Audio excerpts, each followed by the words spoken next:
Yeah,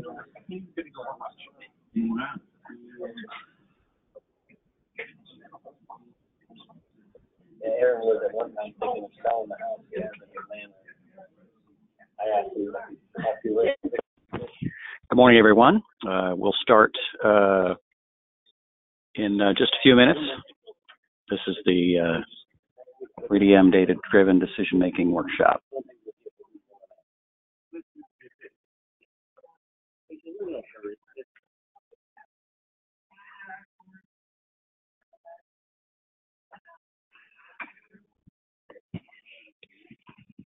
Tony Hurley, are you on yet?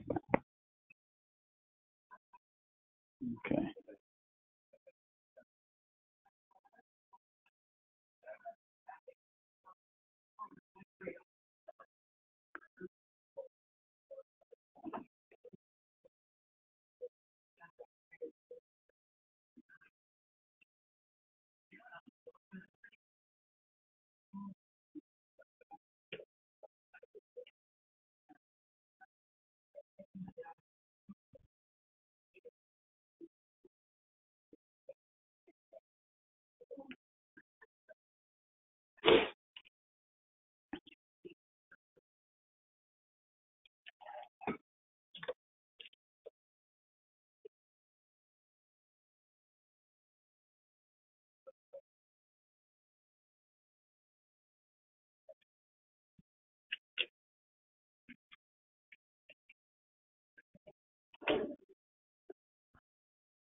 A room? Yep. Okay.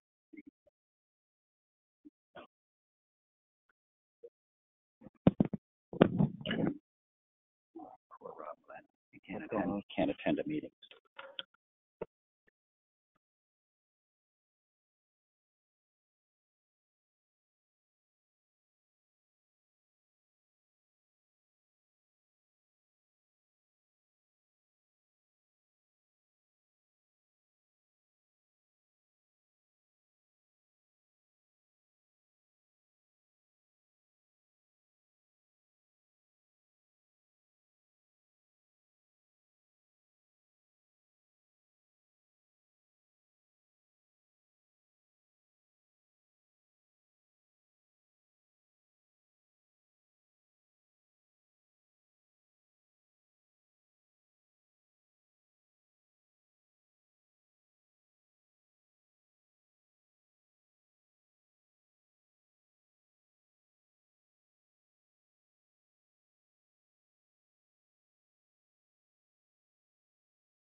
Hey, Tom, can you hear me?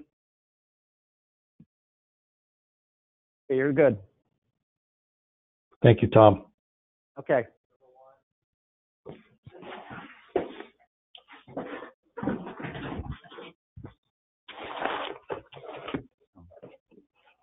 Okay, then I don't need to do that one.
Three, 1,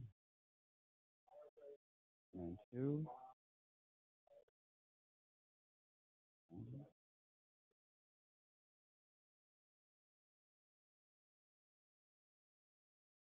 Just do introduction. I'm going to turn.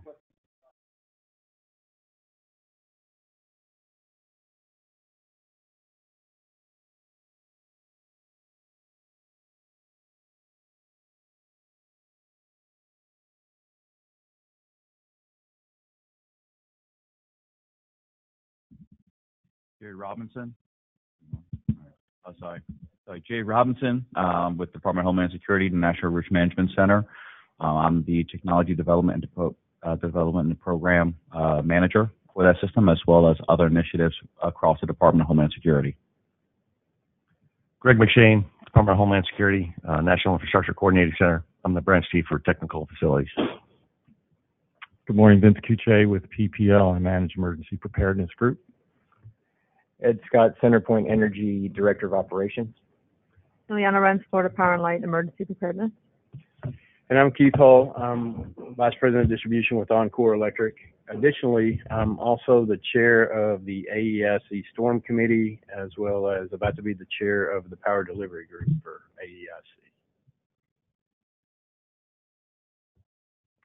Molly Doherty, Pennsylvania Emergency Management Agency, the private sector program lead.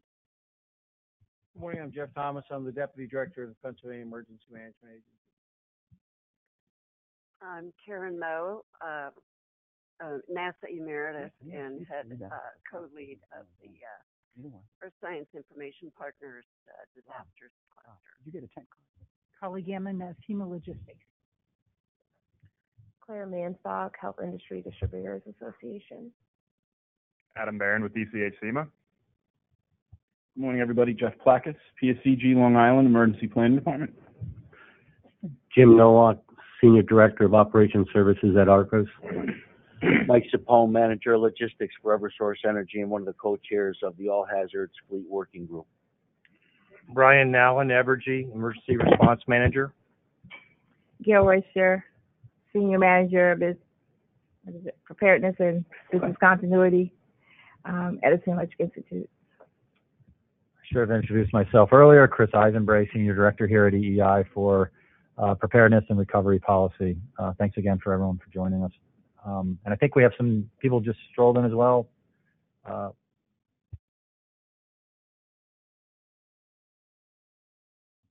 Rob Glenn, FEMA MDSC and Private Sector Office.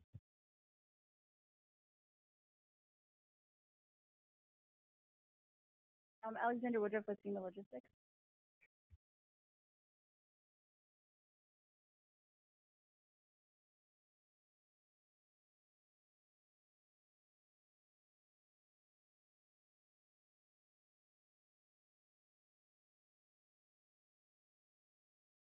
Tony, you on the bridge? Yes, I am, Tom. Good morning. Okay. Tony. Why don't you introduce? Good morning, Tony. Introduce yourself, please, and we'll jump right into comments after just a second. Go ahead. Very good. Tony Hurley with Wood O'Brien's, but previously served 37 years with First Energy. Okay. Good morning, everyone. Some of you are first time today with us. Many of you have been with us for a while.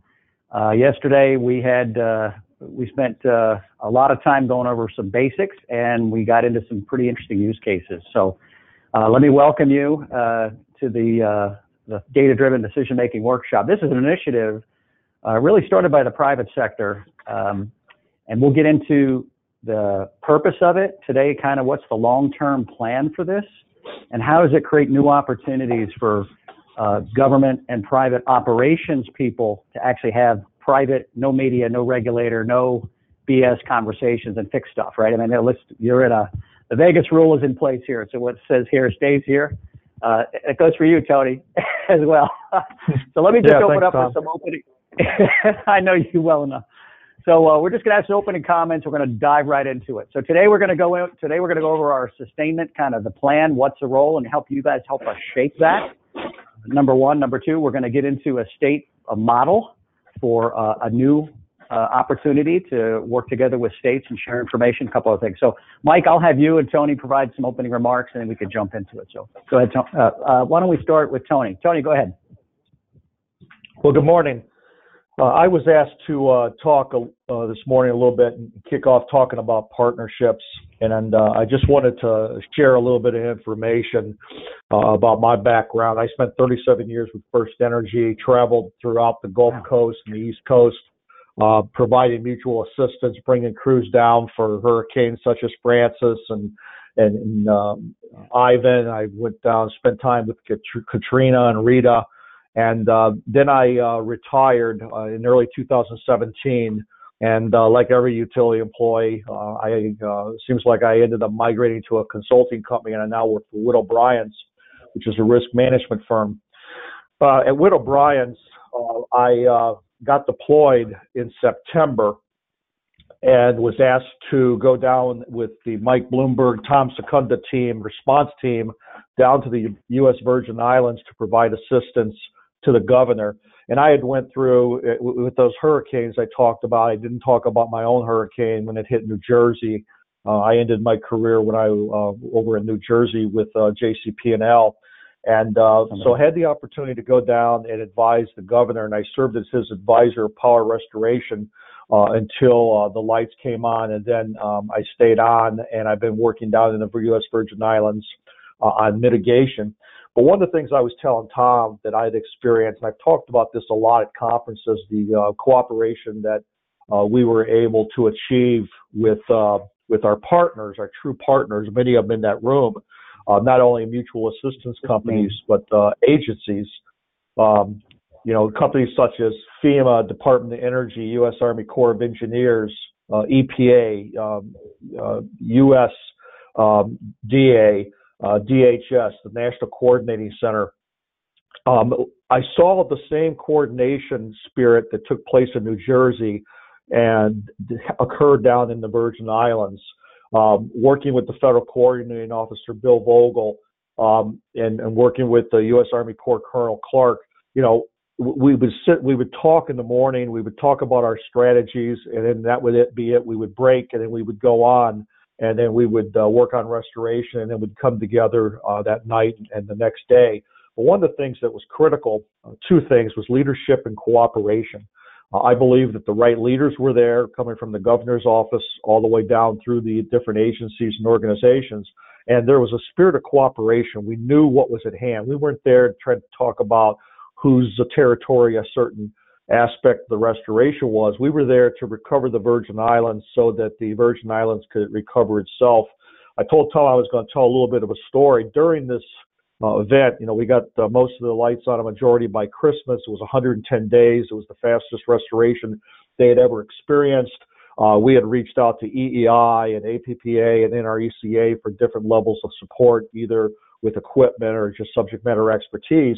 But as we got through early spring, we started having some visitors that would come down, and they would sit across the table, and many times it was myself and the Federal Coordinating Officer, Bill Vogel, a couple of individuals down from the General Coordinating Office or the General Accounting Office, and in one case, a U.S. Senator came down, and they were asking us questions, and they kept saying, well, obviously, you guys couldn't have agreed on everything, and we would say, well, no, but we were always professional, and we always knew that spirit of cooperation was necessary for us to achieve our goals, and we would resolve it. And I always talked to the General Accounting Office and the Senator, and so there's two types of individuals. Luckily, in the utility and the agency experiences I have, the type of person that I see most often in this area is solution-based. They see the problem, they resolve the problem, and then they move on, and we all get together, and that's it. We huddle, and then once we come up with a strategy, we break. And then there's individuals that like to admire the problem, and those are the people that like to admire the problem, write the emails, have meetings about it, and we just, in the middle of restoration, there's just no need for that type of atmosphere. So again, the cooperation that I've experienced in my career through all those different agencies has just been absolutely exceptional. I'm actually doing a talk about it, a webinar, talking about true partnerships. There's people that use it as a buzzword, but what I have experienced, and I experienced it last year in the Virgin Islands, is a true partnership between public and private. And I cannot say enough about the All Hazards Consortium and the message they're trying to also, orchestrate through the industry. So that's all I had, Tom. Tony, thank you. Mike, I'll turn it over to you. Just quickly, again, thanks for everyone who's participating and bringing their energy and ideas to this group. We talked a lot yesterday. I don't want to be repetitive on all that, but basically this is learning about everyone's capabilities and how to leverage those capabilities for what? For the good of the customers of the private sector and the constituents of the public sector who, guess what, are the same group of people, right? So we're all working together on behalf of their recovery from an event, whether it be natural or man-made disaster of many sorts. But it's kind of hard to leverage each other's capabilities unless we know what those capabilities are. So that's what I'm hoping. Through use cases, we discover how people can either fund things, contribute assets to certain things, whether they be brick and mortar buildings or other pieces of equipment or resources, and that's the people to work together, kind of what Tony was getting into with the Virgin Islands. We experienced some of the same stuff in Puerto Rico. So again, the conversation got really heavy and it got really exciting towards the end. of the day yesterday, which carried us over, which was actually very, kind of cool in my opinion. That was nice to see us talking out loud about things, and I hope that energy carries over to today. So, looking forward to it. Okay, very good. Jay stood up. I'd like Jay to provide comment. I want to make sure Jay and Kelly get a chance to. So I'll come back to you. Grab your coffee unless you want to do it now. Okay. Kelly, why don't you introduce yourself? Chris was going to provide board comments, but I figure out you're going to talk it as well. But just if you would introduce yourself, and if you have opening comments, please feel free. Go ahead. Hi, good morning. Kelly McKinney. I'm the Senior Director for Emergency Management at NYU Langone Health. It's a large hospital network, School of Medicine, Office of Science and Research based in New York City. And I'm going to talk a little bit about the SICE Business Integration Center. Tom, am I going to talk about it now? No, we'll come back. I just wanted to have you open. Okay. Good morning. Thank you. Very good. Jay's getting his coffee, but Jay Robinson has been a big part of this. Jay works for DHS, and we've been working with them as a new model for using R&D funds in the private sector, right, to create functional solutions. And Jay is a kindred spirit. He's all about getting things done, and we've formed a great partnership with DHS. So, Jay, I wanted to invite you to provide some comments about the program and kind of where you see these things going. I mean, this is the results of that, if you will, effort. So, go ahead. Thank you, Tom. So as mentioned earlier, I'm the program manager for the Technology Development and Deployment Program.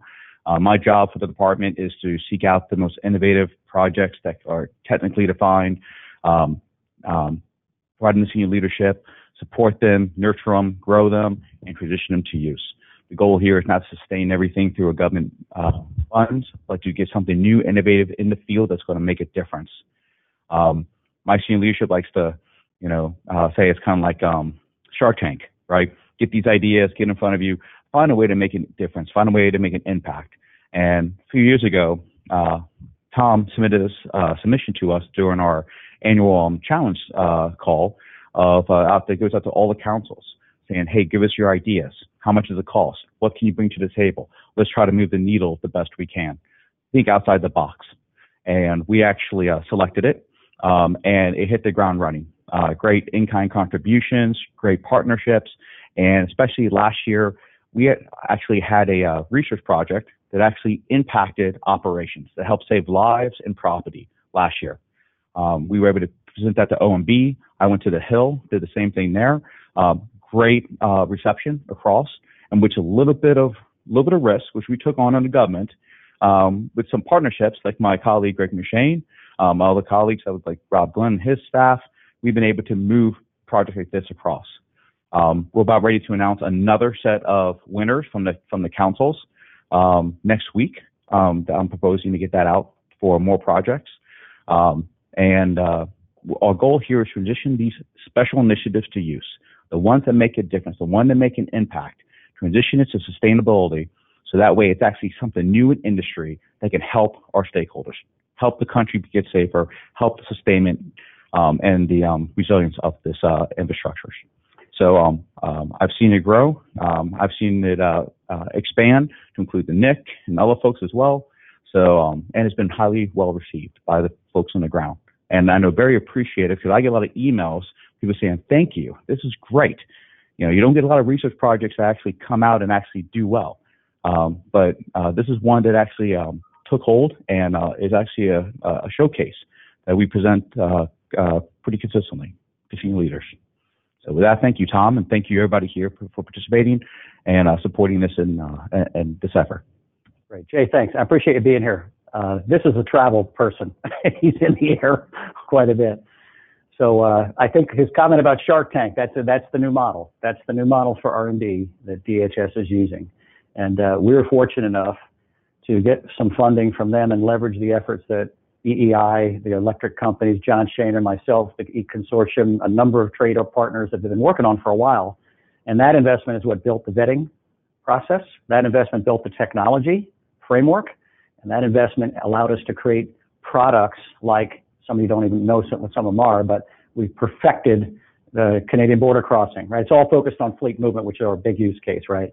So what can we do better? We'll show you some of those now. So today, we'll do some catch up from yesterday. Then we're going to get into the kind of the sustainment discussion. The whole point of this effort was to have the federal government put in some funds, have the private sector utilize it. Some supported it, but let's create value and let's solve problems and get feedback from the operators and states that use those things. Let's improve them and let's sustain them, public-private. So that's the point. So we're going to invite you all into the kitchen of the plan and get your brush on the canvas of how we best sustain this. Right? This is a group effort, and all of you have been vetted.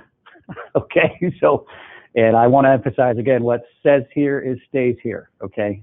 There's no media, there's no regulators. This is all operations folks from government at all levels, private, public, state and local. So today we're going to spend a significant amount of time on this for this meeting. These folks usually talk on the phone, but I want to introduce our site's advisory council. We needed to get state, federal, and commercial people advising the effort, right?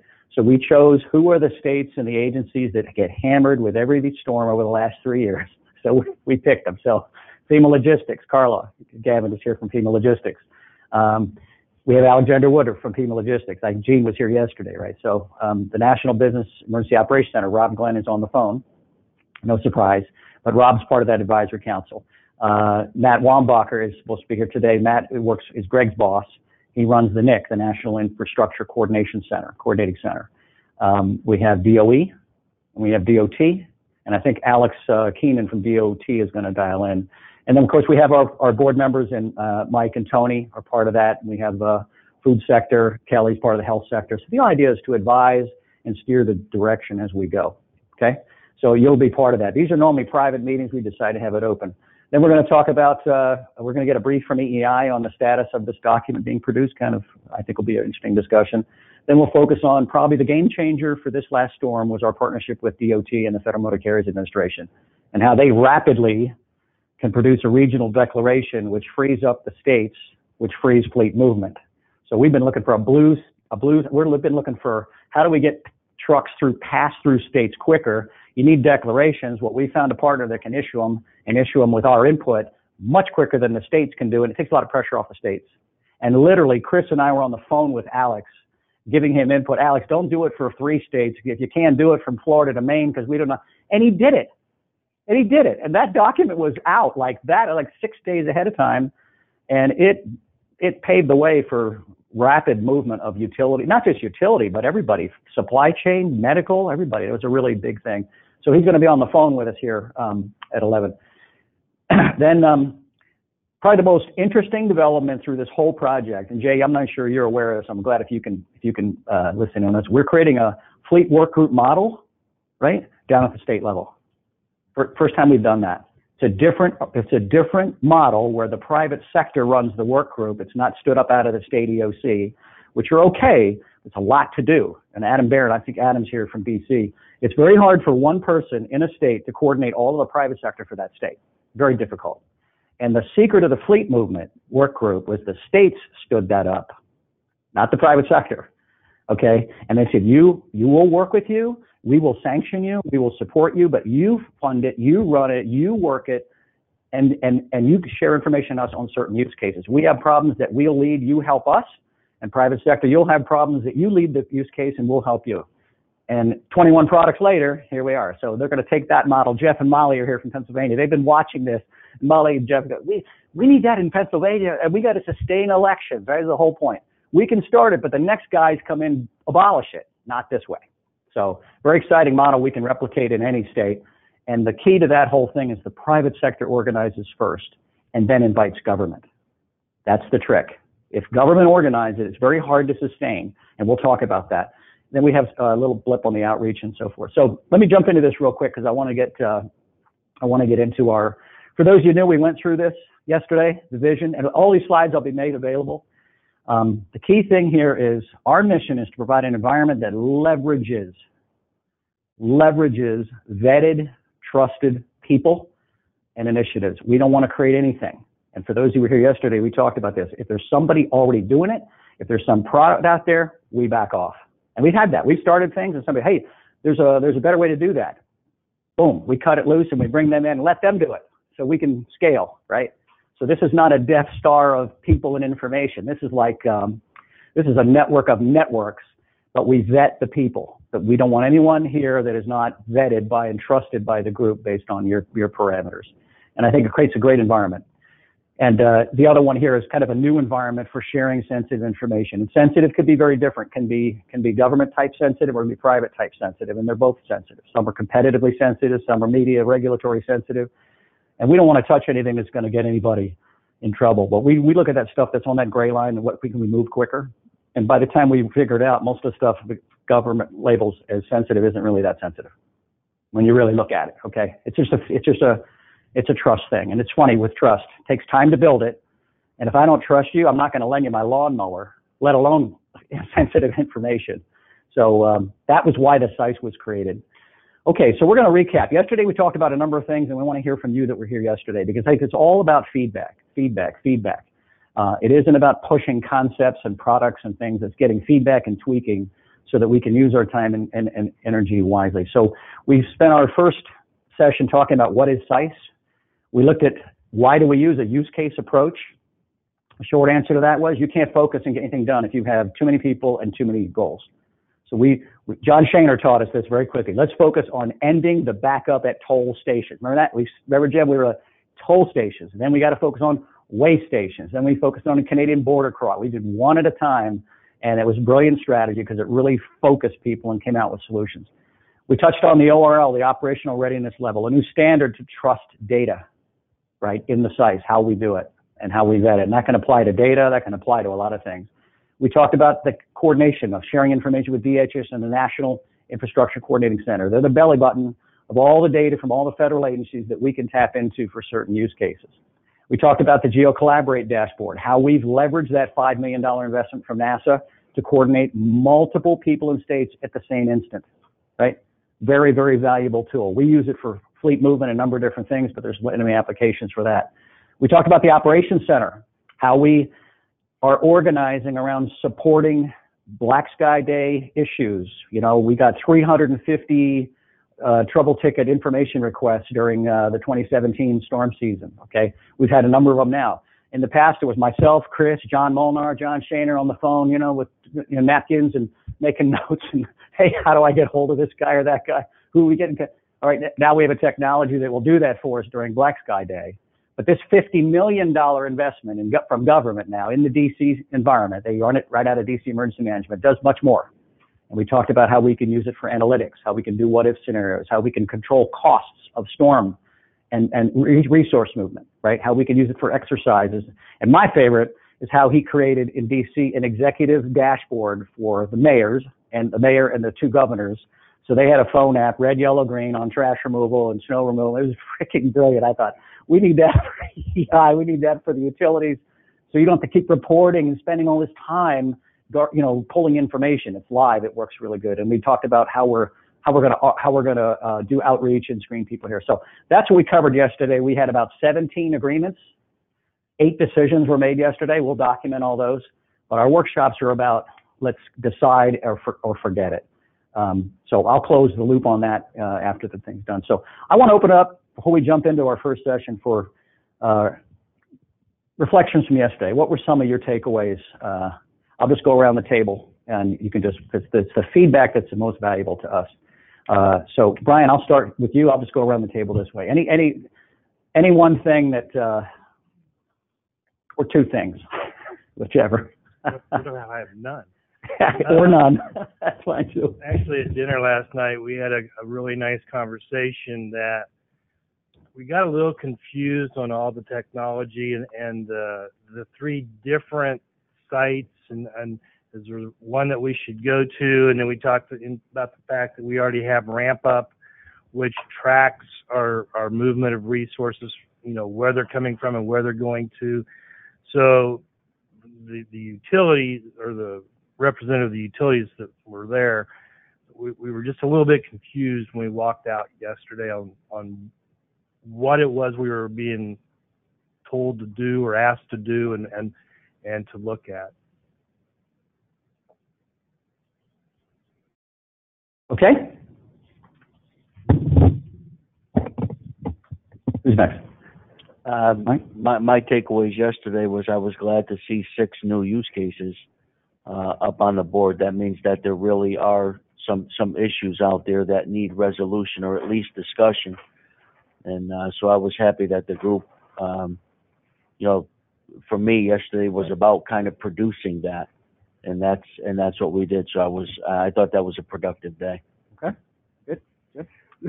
Yeah, my takeaway was the fact that over the probably 6 years that I've been involved in this, to see it expand, and that we have some new guests, and we're looking to have them join. We also bringing up the AEIC and how the other parts of the industry can help in the utility sector. Seeing that we had medical and some food, getting the other industries involved really is promising as this has grown over the years. Good. I think one way to sum this up is it's all about decision making. That's what the 3DM is really all about. We have the data. The data's out there.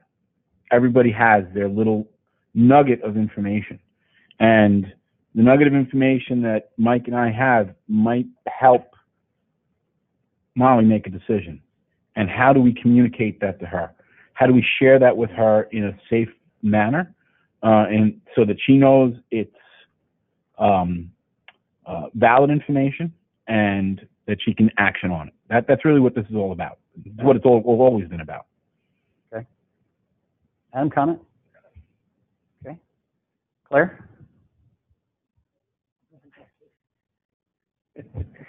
So I'm relatively new to the group, so I would say like everything's probably a takeaway for me. But it's interesting to hear the other sectors that aren't medical, which is 99% of you guys, and how that fits into kind of our scheme of how we do things. So I think there's a lot of opportunities for you guys to help us out, and some for us to help you out. So it's good to just kind of walk through those. Okay, thank you. Okay, Carla? For me, 3 short ones, but I love the delivery focus, the delivery of resources, equipment, support, the delivery focus. So doing. The second thing is, I know at FEMA, we're at total data overload. And so what I ask all of us to do is think about asking the right questions, because we love NASA or whoever it is. It could be cell phone cameras, but drones. If we ask the right questions, I think that's super powerful. So that's why we need, I think, especially the government needs all of you to help us with the right questions. So thank you. And the last thing, the all hazards leadership for the federal government is just 10 times more powerful than you'll ever know, because we have all these laws and rules that we want to say yes, but you can lead us to yes. So we want to help you in as soon as much as possible. But thank you for being convening authorities, moving the money to the right places, just everything you can do. It's just huge payoff. Thank you. Okay. Karen? I think the focus on the use cases and especially the blue sky focus, because that's where we can really get the preparation for that next storm understood while we're doing the regular monitoring of situational awareness. Okay. Jeff? I think a lot of the discussion, especially as you're talking about, you had a dinner last night. I think all of us with, as Jeff says, there's a ton of data out there, and we're all sometimes overwhelmed with it. I think one of the things that's made this process successful is that we have really been vigilant about short-term goals, medium-term goals. If we can't fix it, we're just not going to then, keep churning about it, because any of us that have been around for a while, you want to make my hair go gray, have meeting after meeting that just churns. It's just so much of a waste of time. So I think the fact that we seem to still be focused on that is important. I think we don't want to lose that as we move on. And I think the other thing is the next step in data, and you've seen a little bit of it with Chris yesterday, is we have to stop asking about how much data can we get. We have to start asking, so what? All right, so what? So I have how does that, so what? That's the next step. And the more we can use, I know I'm an old guy, but I really believe in this, the more we can use AI or machine learning to help us get to so what, the better off we are. Because I think there's not enough time and we don't have enough cells in our head to take all that data and come up with so what without something helping us. So I think the more we move towards that, the more we're really going to be very successful. That and keeping our goals very focused. Okay, great. Molly? I think I was most struck by, because we've developed a similar model for private sector integration in Pennsylvania as what's here.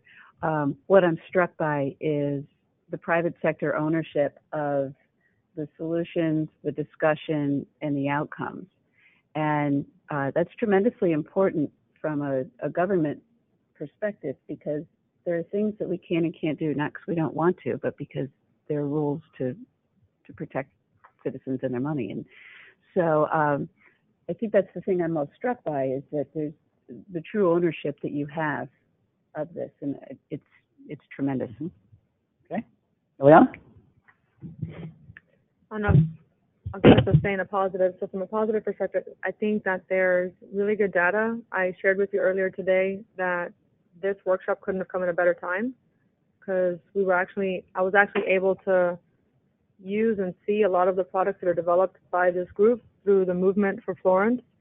And I will echo, Jeffrey, what you said with regards to narrow scope, right? I felt, to Brian's point, that I did have tool overload and I could not reconcile, right, what we were supposed to do with it. And for us, really from a private sector perspective, we're looking for the solutions in a very tight and quick manner, right? And we have to be true to our ESF processes that are within all of our respective states.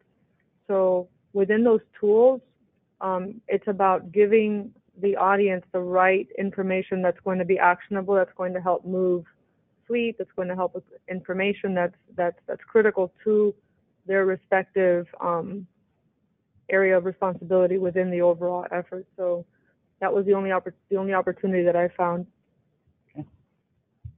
Okay, Ed? So a couple of things. First, I didn't have tool overload. I had information overload.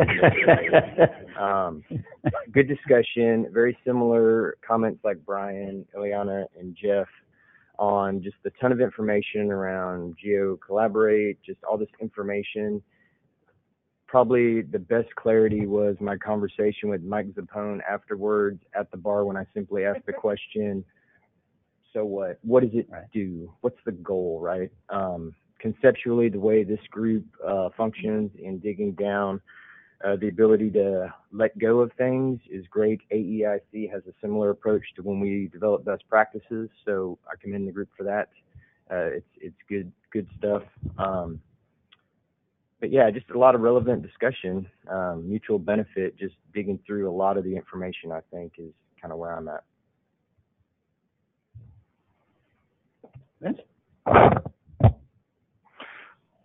Similar comments, I guess, to Brian and others around just the understanding of the application of a lot of what we learned yesterday. And I guess personally, I feel like if I can't explain it, I can't sell it to get support for it. So that's something that personally I want to make sure I get through, because I want to be able to do that. Okay, thank you.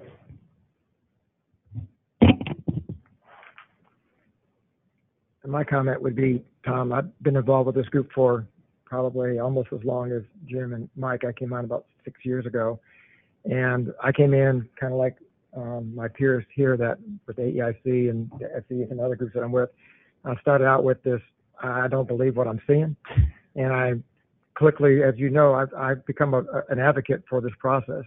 And I think it's in the incident title, it's Geo Collaborate. It's the collaboration that each one of us has a different operating environment that we deal with, whether it's our customer base, our regulatory base, our executive structure. We're all driven by different drivers, but it's the same information that we make those decisions on. So I try hard not to put this into a Dominion perspective. That's where I live. but I look at it from an industry perspective because if any one of us fail, whether you're in the public sector or the private sector, we're all going to fail. I mean, we can't sit there and point fingers and say, I didn't get this information from FEMA or they're not helping me. We need to be able to say we're working collaboratively together. So when we're sitting in our state EOCs, where we're sitting in a drill, a tabletop exercise, we can use that information overload. Sitting here next to the nation's capital, I get drill overload. I get every couple of weeks, I get an invitation to another 3-letter acronym drill. They're all important. And then we bring them all together into NLE, which it started as being 50 million of them. They one great big one. Then either way, you can't grasp them and trying to make sure. But this tool, these tools, I would say, allows you to pick what you need to exercise what you think where your flaws are, where you need to improve. So if you're doing something really well, you want to make sure you do it, but you identify where you need help. And these are the tools that can get you past where you're struggling. So if Simon over at Southern Cal Edison is doing something with satellites, and it's really cool, why can't we all leverage that? Why should Southern Cal Edison do it? Why shouldn't we all do it? And put pitching together, and we're all about, so they might have a really cool idea I never ever thought of. And that's the collaboration piece of it. So appreciate it, and I'll continue to be an advocate. Yeah, there's a blessing and the curse of the collaboration, right? There's a lot here, and the curse is there's a lot here. Yeah. Right. So I find I understand the solutions that I've offered the use case on, because that's personal to me, right? And I think it's human nature. And what you all are seeing is the efforts of 4,000 people over the last 3 or 4 years, okay? And it's one of our challenges, kind of how do we organize it? I hear their comments. Okay. I was No. there 5 years ago. I was exactly there. What in the world are we getting? Hey, be thankful you're not in my head, okay? What kind of hell are I've been there, it's a pretty place. I know. No, but this input is what we need, right? Right? I mean, Jim, this input is exactly what we need. It's exactly why we're here. That's perfect, okay? Mike? Yeah, yesterday, just starting, or I shouldn't say starting the conversation, but we're bridging into that blue sky day. You know, what other, so for all the years I've been involved in this, really focused on the gray sky, black sky, and now what's the benefits we could get and use this on a blue sky and use it every day. I think that would really help the sustainability of this application. Okay. Yeah. So for yesterday, DHS offered up a use case on active shooter. That's a big interest in them, and I'm sure the private sector could support, and maybe the private sector has their own version of a use case for that, right? So that I think you're going to see that was a big thing yesterday, more blue sky stuff. And I'm really, really glad that we've got groups now in the private sector that are working that now that we can support them, right? Not that they can learn all our tools. That was not the point yesterday. It's for y'all to learn all the tools. We don't want to know the problem, and then we'll pick from the catalog, okay, boom, here it is. Or you can work to develop one, right? It's a lot to gather. We get it. So, okay. Greg? Yeah, yesterday was great. I'm a big fan of the use cases. One, it's the first steps in tackling the challenges and problems we have today, particularly during response recovery, and now getting to some of the blue sky day type issues. But it helps if we could actually, in the use cases, identify some of the data sets that support that and run it through the ORL. I think that would be a huge benefit in the first steps here as well, to help build out the framework and identify some of the additional gaps that we have with those use cases, and it'll help solve the problems and issues that we're trying to tackle. We're doing the same thing at the federal level, and this is a great extension to the operational level to see and help solve the problems, because if we can't do that, then it's going to just escalate up to a state or federal level. And you know, the only thing the NIC can do is help with situational awareness, information sharing, bringing the right people to the table to help solve the problem. And this is one of the avenues to do that. Right. And by the way, we've zeroed in on the NICS cross-sector impact reports you guys issue every day. And I'd like to hear comments on private sector if you see those are helpful. That's the best report I've seen ever. I mean, it's just really, really good coming out of federal government. Maybe there's a way we can help contribute or validate or improve on that. Because nobody's got the people in the process like DHS to look across all these sectors and pick the pieces and bring it all together, right? Very, very, very helpful. So maybe there's a way to improve that. Chris, comments from yesterday? I just want to make sure it's working. comments from yesterday, and I guess kind of hearing from this morning, maybe how I would. By the way, I'm sorry, Chris. Introduce yourself because we got people on the bridge and in the room that are first time today. Sure. They weren't here yesterday. Okay. Chris Geldart. I'm the president of the board for the All Hazards Consortium. I like the fact that people got the idea, right? We're going to produce. We're not just going to turn. Not the place to come if you're a professional meeting goer, right? This is a place to come roll up your sleeves and do the work. So that's good that got across. I think it's natural that more effort is coming into the successes that the SICE has had. So yesterday when we had Geo Collaborate brief out on their tool that's been working with us, the tool that the NIC is using, and then the operational tool that we're looking for, it's natural that we're looking at that and going, okay, so when and what do I use these things for and how, right? That's natural.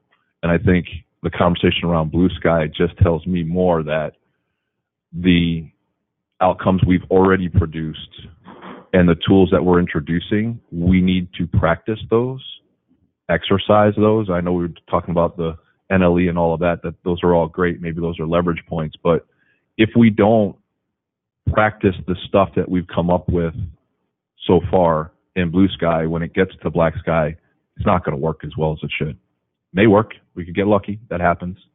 But if you don't practice, it's not going to be ingrained. We're not going to be able to really use these and leverage these things.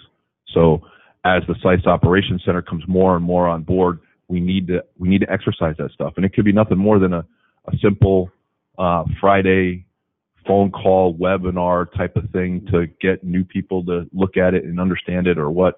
We need to get that process down because great stuff is coming out of what you all have done and are continuing to do with the use cases. And new people are continually coming to the table. So it needs to get exercised and it needs to get ingrained in this is how we actually operate every day. That's how you get to the so what and all of that. Okay. Chris McIntosh.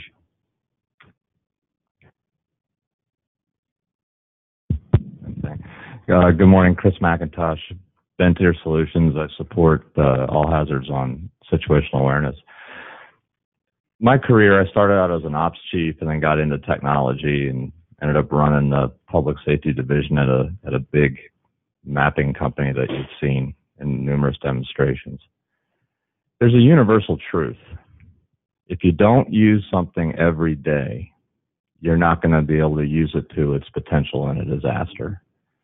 The average public safety client that I had used about 5% of the capabilities of what they own and paid for.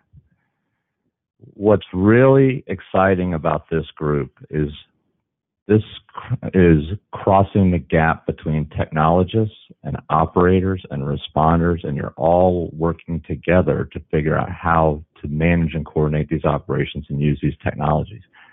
That's what's missing in most places that are trying to deploy different kinds of tools.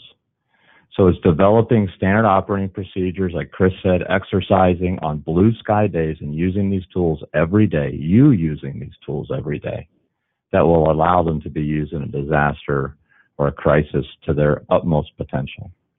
I spent millions of dollars every year at my last job helping people use the tools that they owned because they didn't know how to use them. That's ridiculous. But by the work of this group and putting like Chris said, rolling your sleeves up and doing the work and developing the SOPs, and this is a governance structure and working through the use cases, you won't need that help because you'll know how to use these tools, whichever tool you pick. So that's what's really exciting about this, is you're addressing the problem from the right direction. It's not a technology problem. It's a plans and procedures problem, then what's the right technology to support those? And I'm hearing that this morning. I heard that all day yesterday, and I'm excited to be a part of it. So thank you. Thank you, Chris. I want to back up and summarize one slide before we jump into the sustainment discussion. So if you remember our model, right, we looked at sectors. We focused on electric. We had a meeting in July of 2012. John Shaner met Chris Geldart, and it was a heated discussion. Okay, the information you're giving me is worthless. We can't give you that because we don't trust you. Well, we're both going to end up in the papers together, right? And it was an interesting, but out of that meeting, there was a trust started, and John came out of that, okay, let's see if we can do something together. And the first use case we worked on was we need to prep liaisons and state EOCs on how to behave, the top 10 questions to ask, and where to get training. And they produced an ELO training guide. It was 4 utilities and 4 states, and that product's out, and that's the first product, right? And that was a use case come out of the private sector. What public sector needed. What the private sector needed was first focus, and they all voted. We had food, fuel, telecom, so forth. We all voted to pick that sector first, and the first use case unanimously was fleet movement. Well, that's a big topic. The government didn't even understand what the problem was because, hey, I don't see the problem in my state. No, it's not you. It's 30 states have to get. And we've been drilling in on that use case. So that was the operational problem we developed. We organized the people through the Fleet Response Working Group. John Shaner was the chair, okay, unpaid. Okay, I was part-time. I was given probably half my time to that. We realized, what data do we need? Well, we need states involved. So we need to start to build a collection of states in dark sky and blue sky mode, right? So how do we do that? We went to NEMA, the National Emergency Management Association. We went to other associations. We worked with EEI. We started building that database because you need that data to notify them these fleets are moving, okay, which we did. Then we had to assign a security level. Well, why is that? Because we tested that in December of 13 with the ice storm in Oklahoma, Texas. And John said, well, how do we notify all these states of FEMA? Well, we didn't have all the emails, so we'll do a call. So we did conference calls. And FEMA regions jumped to help. They got in. Rob's office now, the National Business Emergency Operations Center, got the state contacts. They got on a call. They had this huge call, and we put all this information together, and John's microphone wouldn't work. So nobody could hear him, but I could hear him. And he was so pissed off. He was cussing, this, come on, man. Anyway, so we had to roll. It was a disaster. Anybody was on that first call? It was a disaster, okay? But we realized, okay, no conference calls, right? We had to iterate, and we created an email, and it worked. And we got all these states moving. We had utilities moving from, I think, Keith, that was your storm, right? We had utilities from all over the place. I mean, they were New England, quite a few, right? And so we created an email. We had the right email people, right? There's no security, so it was an email. Well, guess what happened? Somebody forwarded that email to a non-operational person in a state. And what I heard through the back channel is the following year, they were 2 votes away in that state from abolishing mutual aid, in a sense. Okay? They were going to stop. You can't leave our state until all the power is on because another storm was coming up the East Coast. You guys didn't know that. And once we realized, we got to protect this information. And at that time, we did a spreadsheet, and it had number of trucks and number of people on the first version of that. And Carlos Torres called me, you can't put that on there. Why? Because you don't live in New York. They're going to hammer me. Okay? And other states are the same way. So this was sensitive. No one thought about it, but we were innovation, right? That's where we said, we need an environment to protect that information. Size. That's what Jay's funding built, in a sense, off another investment from S&T. So then we had, what's the use case? We had to define it. Okay, what's the use case? Well, there were several. Canadian border crossing was part of fleet movement. Delay at toll stations was a use case, part of fleet movement. Delay at way stations was part of fleet movement. All this just went over time, right? That's what the fleet work group did. And so once they refined it, there were 3 or 4 that came out of that. And they had the data. Well, what data do we need? Well, we need authorized state declarations. You guys don't see it, but we filter a lot of stuff. We get declarations that aren't signed. Well-meaning people at the state that send it to us 2 hours ahead of time, say, hey, this is coming out at noon, but I can't give it to you guys because it's not signed. So we vet that, okay? We get information from non-state people that want to look like state people because of whatever reason. We have to filter all that stuff out. So we had to get the right data sets. We needed weather. We needed information. And then how do we get all that information securely to the right people at the same instant, not an hour apart? GeoCollaborate, right? See how it evolved? We needed some dashboard. So the $5 million NASA tool we found, after looking at 60+ tools, that we could get a bunch of states and a bunch of people to come, no login. That was the number one thing of the use case. No login, no password. So we found a tool made by someone else, leveraged it, and now we use that as a situation awareness tool. We coordinate. The states turn red to declare. The states are green that are passed through. The states are purple where there's waivers. And we get I don't know how many people are using that now. We've lost track, right? But I wanted to give you this story about how this evolves. And now we're moving into other use cases, but it's all going to follow the same: what sector, what's the problem, who are the people, the data, the security, define it, pull from the data pool. And I think what happens too much is people jump to the data and the technology and there's no trust. There's no trust. That's the missing link. And you have to Chris's point, you got to be on this every day. You got to exercise. You got to know that tool. So we zero in on one for operations, exercise, analytics, so forth. Second one for mass coordination of people at any level of government and private sector, and it works well. Is it the only one? No. Is it probably not, but it works in our scenario. And there may be others. So the reason I wanted to show you this is everything we do is based off of that methodology. And when we get into the protection discussions, this is how we protect that.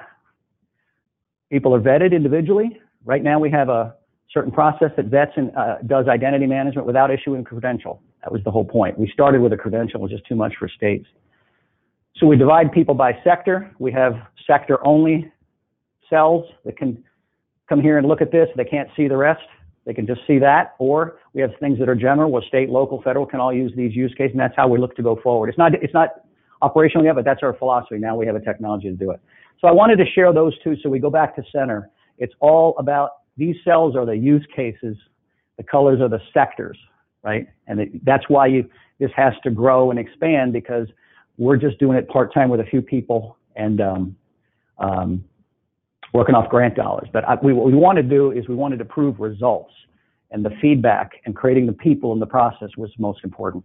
So at the board level, they've been looking at, talking with Jay, the whole point of the NIP Challenge grant was Shark Tank, here's some funding, produce results, and figure out a way to sustain it.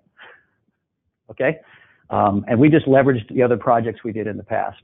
So with that, I just teed up our discussion on I talked about the what, and this will continue to grow. These use cases and everything will continue to grow as we get into Blue Sky Day, and now we're working with different sectors and so forth. But it's all about trust.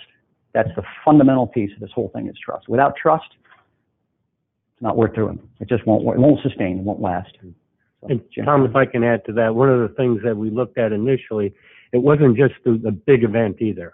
I mean, we're moving trucks all the time, and it doesn't get a state declaration. And how do we get through that if there's not going to be a state declaration? And then also making sure you identify all the components. When you do have a state declaration, you're moving resources in, they got to go home. And a lot of times they have more trouble getting home than they had getting there. And we need to make sure we got it covered on both ends. And knowing the whole use case, that's really important. Okay. Rob? Oh, Dave? Yeah, Tom, just wanted to mention real quick that yesterday, after the presentation of showing some of the satellite data with the potential flooding in North Carolina, I sent out an email to the JPSS team at NOAA, just saying, hey, this is an interesting comparison of the GOES data and the NOAA 20 polar orbiting data showing the flooding, and that I presented it yesterday, at EEI and all that stuff. And so they sent it to about 80 people within the National Weather Service, showing how the Fleet Response Working Group is using some NOAA data to take a look at potential decision-making, decisions that they have to make. And so just about every hydrologist in the National Weather Service got that and started to, and I even got an email back this morning saying, thanks for the work that you're doing to put our data to use, right?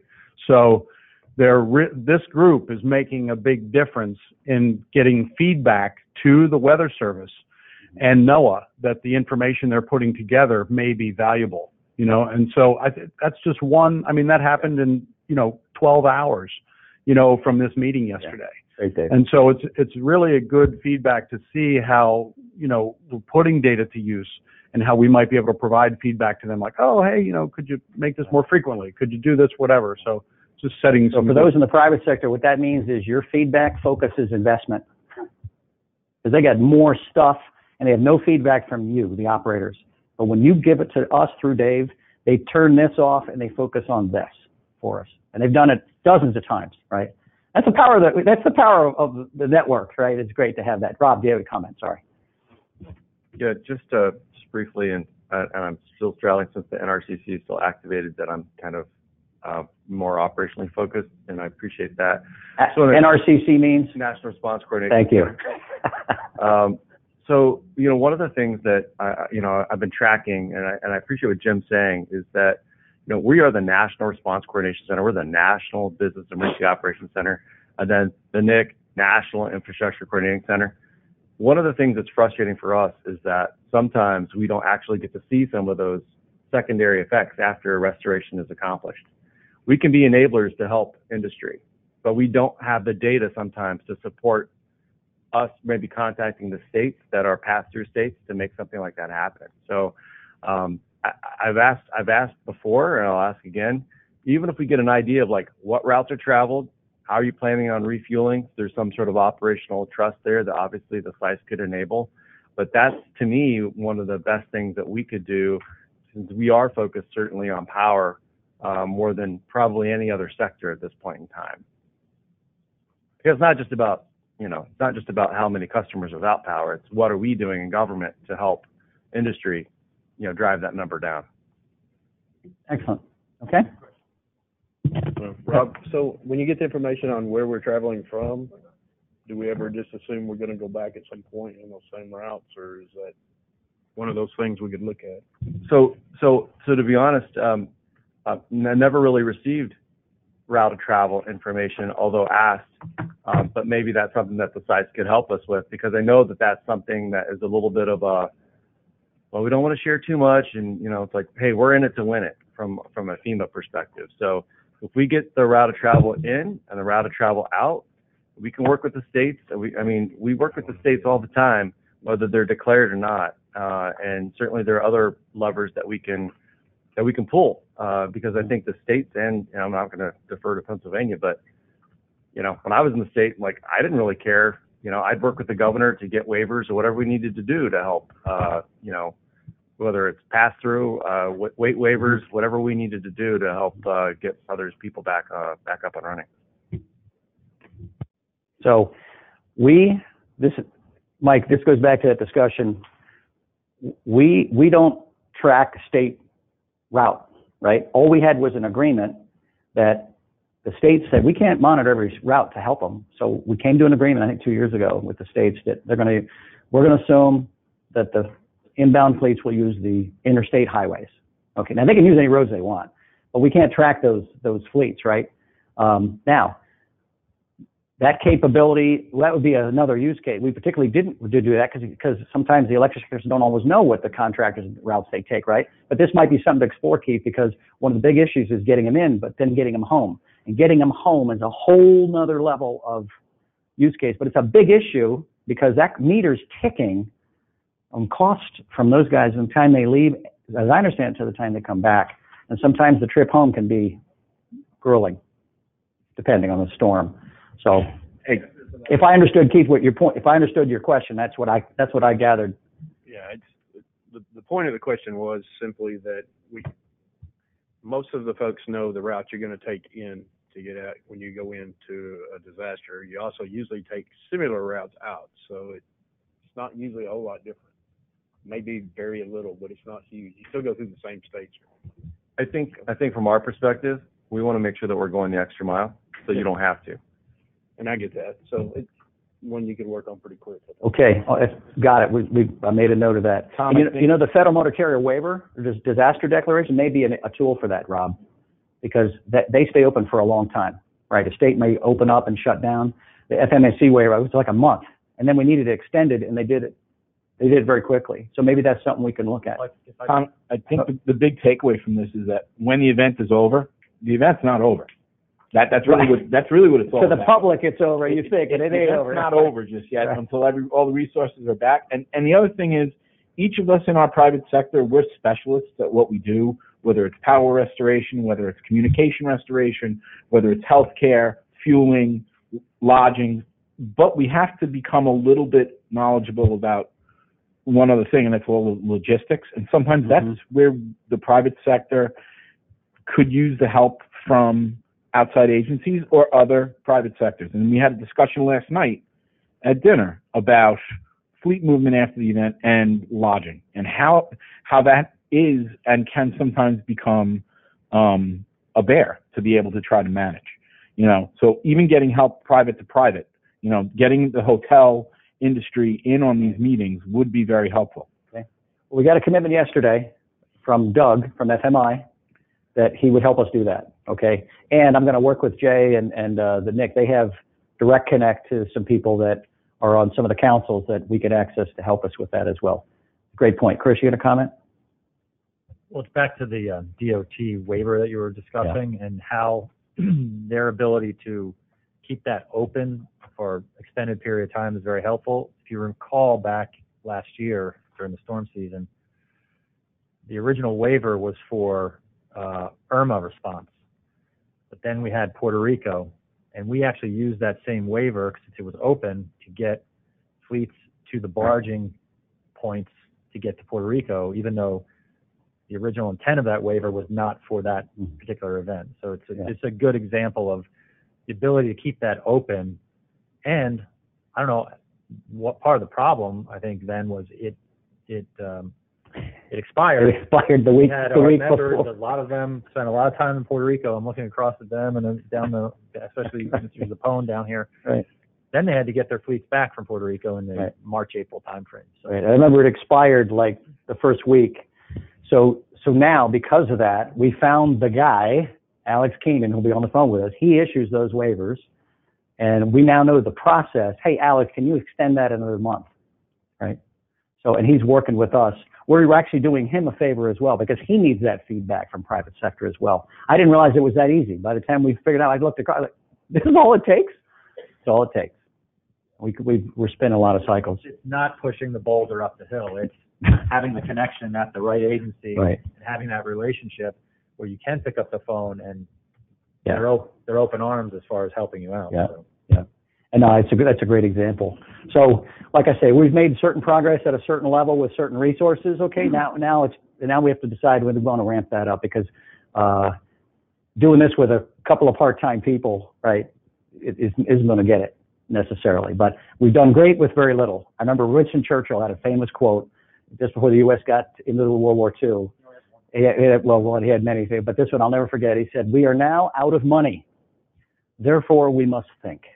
And that's kind of how the consortium has been started. We've been a very nimble, lightweight, low cost, but by tapping our partnerships through the Fleet Work Group, it's been scaled up. I mean, some people I was interviewed one time and said, "Well, how big is your organization?" "Oh, we're 2.5, but we scaled to thousands." Right? So anyway, we're gonna go into our first session here. Thank you much for your feedback. So for those of you that are on the SICE Advisory Council, we were going to do this privately, and then the more we talked about it, we said, let's just put it out there open. So raise your hand real quick. Rob, I think Carla, you're stand-in for that. Kelly's on that SICE Advisory Council. Who else we got? Well, Matt and DOE aren't here right now. But at the end of the day, this is the plan of. Forget the what we're going to sustain. This is kind of how do we go about doing this and what does it really need to look like. So I'm going to introduce Kelly McKinney.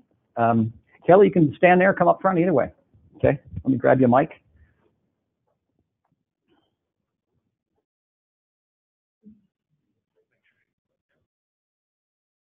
Okay, yeah. Okay, here's your laser. Just point it to the PC in the back of the room. You hear me? Right. Yep. So we're talking a lot about tools, and I got a couple of brothers who are software engineers, and my younger brother turned to me a couple of Christmases ago. It was late at night. We'd had a few beers, and he turned to me, and they were having my other two software engineer brothers were having a software conversation, and I tried to sort of add something to it. And my little brother turned to me and he said, "Dude, you're just an end user, and that's all you'll ever be." and that's really what I am. I mean, I'm an emergency manager, and 17 years ago, this month actually, I was a environmental engineer.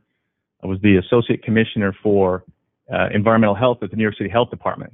I had about 750 people in my division, 400 health inspectors, and environmental health divisions in health departments are kind of strange beasts. You know, health departments are mostly about people and disease, and but they have to do a lot of other things. They have to inspect restaurants. They have to do what we call vector and pest control. They have to test the public water supply. They have to inspect for radiological sources. And my division did all that stuff. So we were busy. We inspect restaurants in the city of New York every year, and very busy. So 17 years ago this month, I was on my way to work. I got off the one train at the corner of Chambers and Church Street in Lower Manhattan, came out of the subway, and the North Tower of the World Trade Center was about 2 blocks away, and everybody was doing this. So I did this too. It was about 9 o'clock in the morning, and there was just a big black gash across the 80th floor of the north face of the North Tower. And American Airlines 11 had just struck the tower, so it was burning on the inside. It wasn't burning on the outside yet. So it was this, you know, it was a moment where you didn't really believe your eyes. You didn't know what you were seeing. And the cars were stopped in the street, and people were out on the street. And I turned to a guy, and I talked to the guy next to me on the street, which in New York City never happens, right? You never talk to him. And I said, "What happened?" He said, "They say a plane hit it." You know, and so that was the moment my life changed, right? And I'm looking around the room, and I suspect that, you know, many of you had a moment at about the same time. I have an 18-year-old son. I live in Manhattan. My 18-year-old son rides his bike all over Manhattan.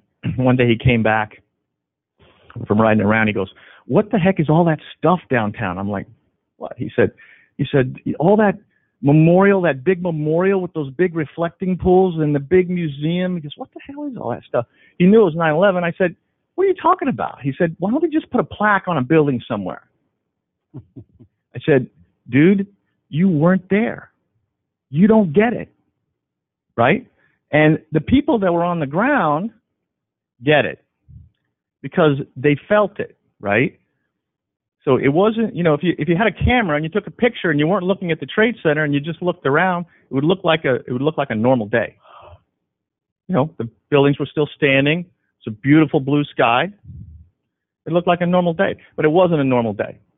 It wasn't a normal world. It was a different world. It was otherworldly. And that is the key for me. It was the disaster zone, right? And in the disaster zone, it's not just some sped up version of normal daily life. In the disaster zone, everything changes. Everything, right? All those things that you expect to work suddenly don't work. I remember picking up my cell phone, just a useless piece of black plastic, right? All those people that you expect to be by your side are suddenly gone, right? Time slows down. At that moment, you know, that moment seemed like it lasted an eternity. And then I sort of got myself together and I thought what I should do. And then from that moment, time just went by like that. The next 5 days just shot by, right? And there were other disaster zones too. About 3 miles southwest of here was a disaster zone, right? And in Shanksville, Pennsylvania was a disaster zone. And I just want you to keep that in your mind for a second, because that's the important point for an emergency manager, is that disaster zone. And the problem with emergency managers is we're really, really bad at telling people what we do and why we do it and how we do it. And one of the reasons is because it's boring, right? James, my son, you know, they came to take your kids to work day, and we talk about what we do, and he's in his head, he's thinking fire trucks and police cars and helicopters. He comes to work and he follows me around, and at the end of the day, he said, "Dad, you know, when do you get to the interesting stuff? All you're doing is sitting in rooms and talking to people." And And that's the problem, right? Everybody, the teeth of the response are the important people that run into the field, right? The first responders, those electrical crews, right? Just amazing what they do in the disaster zone. And then emergency managers run back in carpeted conference rooms and have meetings, okay? And so, but the problem is that emergency managers sit around rooms like this and talk about what they're going to do in the disaster zone, and it doesn't work. So after that, I spent about 10 weeks in the New York City Emergency Operations Center, and it was OEM lost their EOC. It was in 7 World Trade Center. They lost it that day. So we started the next morning at the police academy at 22nd Street in Gramercy on the 2nd floor in the library. And you want to talk about, it was about the size of this room, the New York City Emergency Operations Center. You want to talk about chaos. And then 2 days later, they stood up at Pier 92, which is an 1,100-foot passenger ship terminal on the west side of Manhattan, sticking out into the Hudson River. It was 75,000 square feet, 25-foot ceilings, and just packed. It was, that was you couldn't hear yourself think in that room. But I understood what was going on in that room. I knew for me that was the thing that I was good at. And so I joined New York City OEM. I spent almost 8 years there. And then I left and went to the American Red Cross. I was the chief disaster officer there for about 3 years. And now I'm working for a big hospital system. So the last 17 years in New York City has been busy. We've had an anthrax attack. In fact, we had an anthrax attack a month after 9/11, and then about 6 weeks after that, American Airlines Flight 587 crashed in Bell Harbor, Queens, second deadliest aircraft disaster in American history. So we had one disaster on top of another. And you want to learn something, you work in a job like that. So in the last 17 years, we've had heat waves. We had a period where tower cranes kept collapsing all over the east side of Manhattan. We've had blizzards. We've had Hurricane Irene, Hurricane Sandy. And I managed the Operations Center, New York City Operations Center, for both of those hurricanes. And so we've been back to that disaster zone time and time and time again. There's a guy named Mike Whitehead. Does anybody know Mike? He works for the American Red Cross over here. He used to be the mass care manager for the state of Florida. And Mike always says, I'm no smarter than anybody else. I just had a lot more practice. So now I work at 34th Street and First Avenue. UN General Assembly starts this week. The UN is on 42nd Street, just 8 blocks north of us. And so you can walk. Literally, they've calculated you can walk twice as fast on the east side of Manhattan for the next week and a half than you can drive a car because of the motorcades and the roadway shutdown. But at the UN, they have a group called OCHA. Anybody heard of OCHA?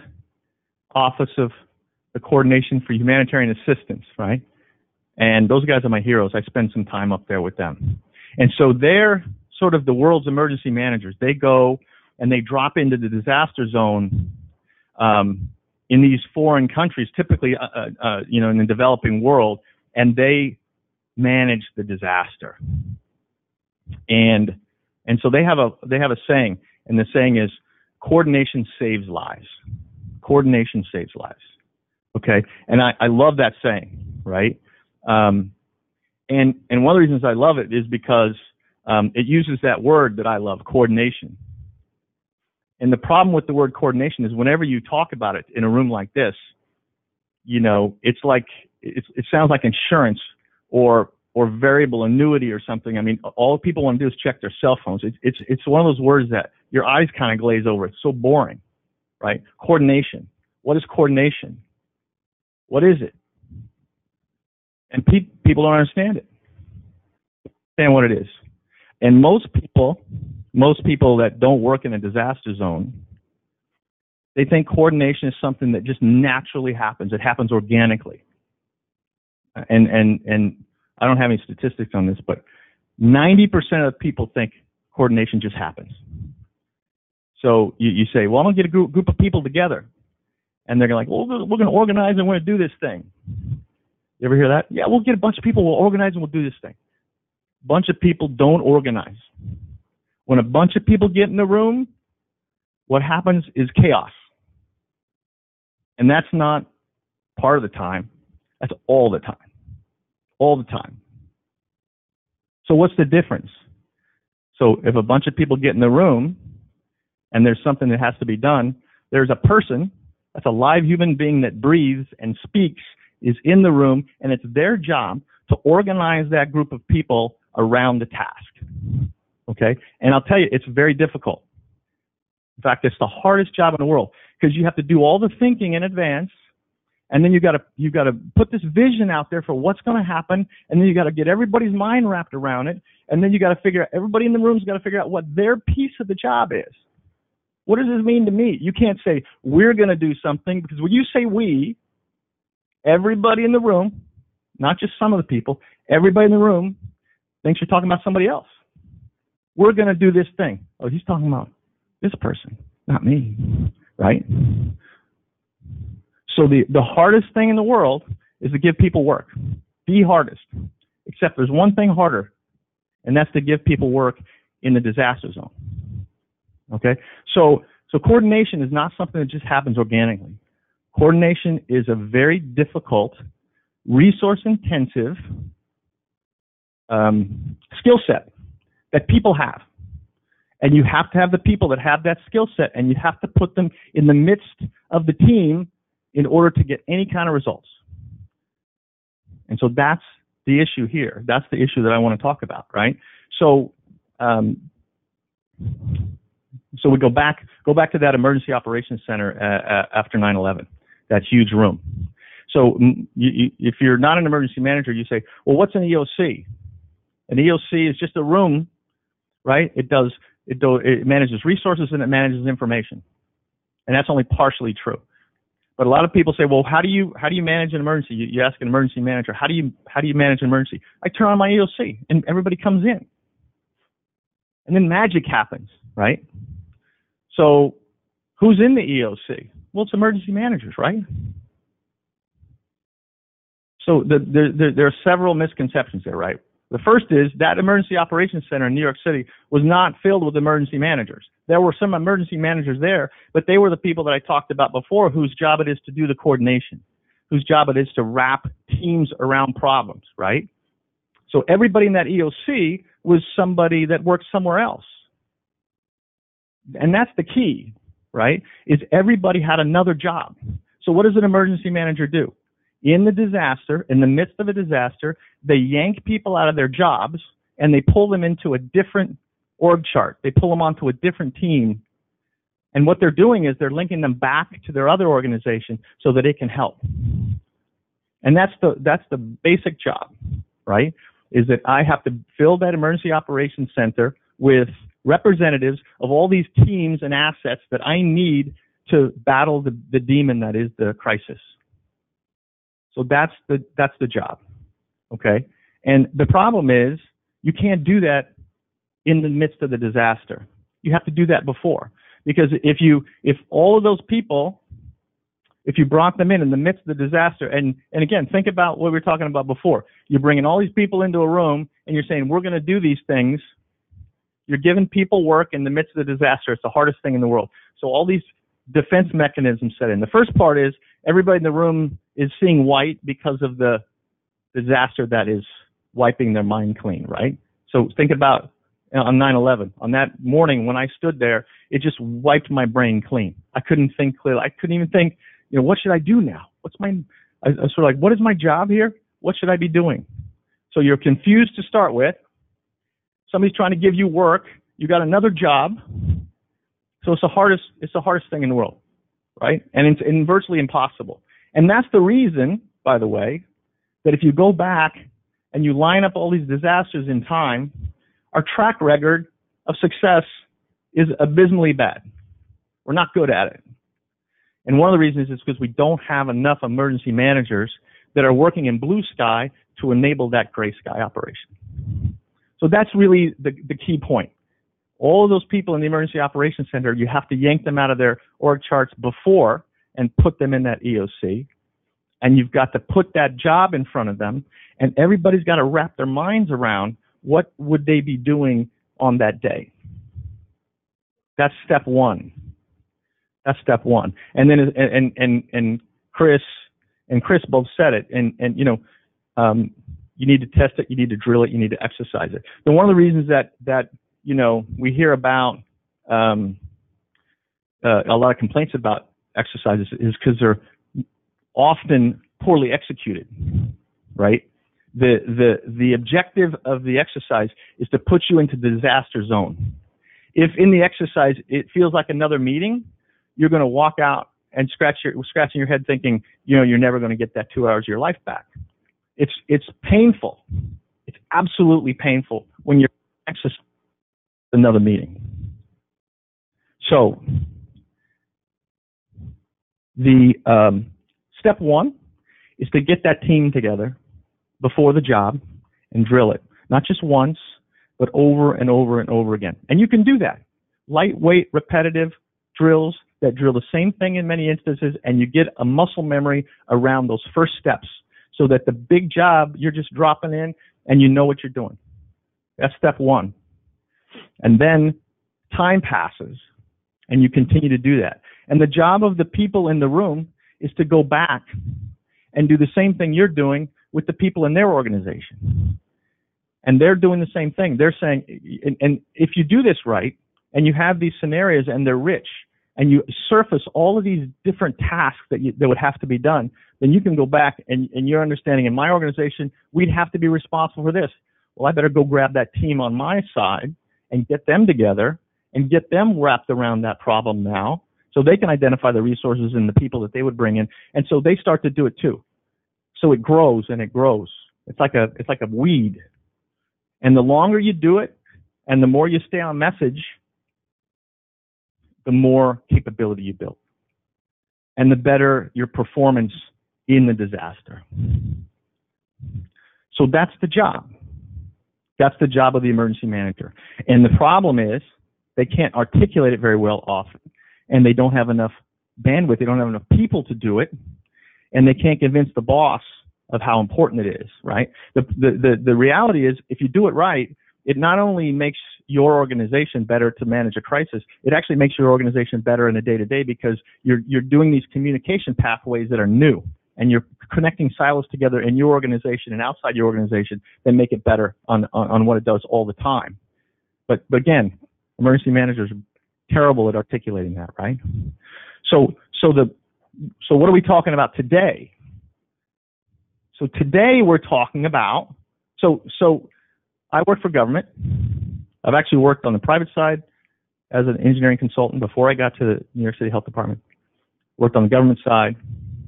Worked for a nonprofit, the American Red Cross, which is like a whole other story.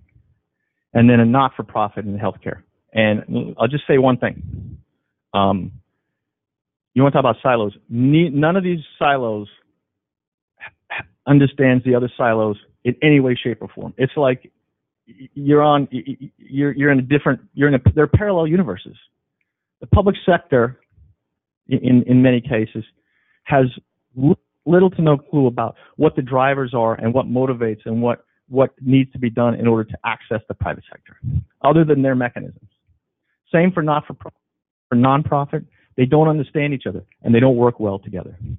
So when FEMA comes to the job, FEMA has done all those things that I talked about, and they do it well, and they're doing it today, I think, better than they've ever done it. There's one problem. The team they bring to the job in most cases, is the federal government. That's the team. And that's a huge team. That's a big team. That's an important team.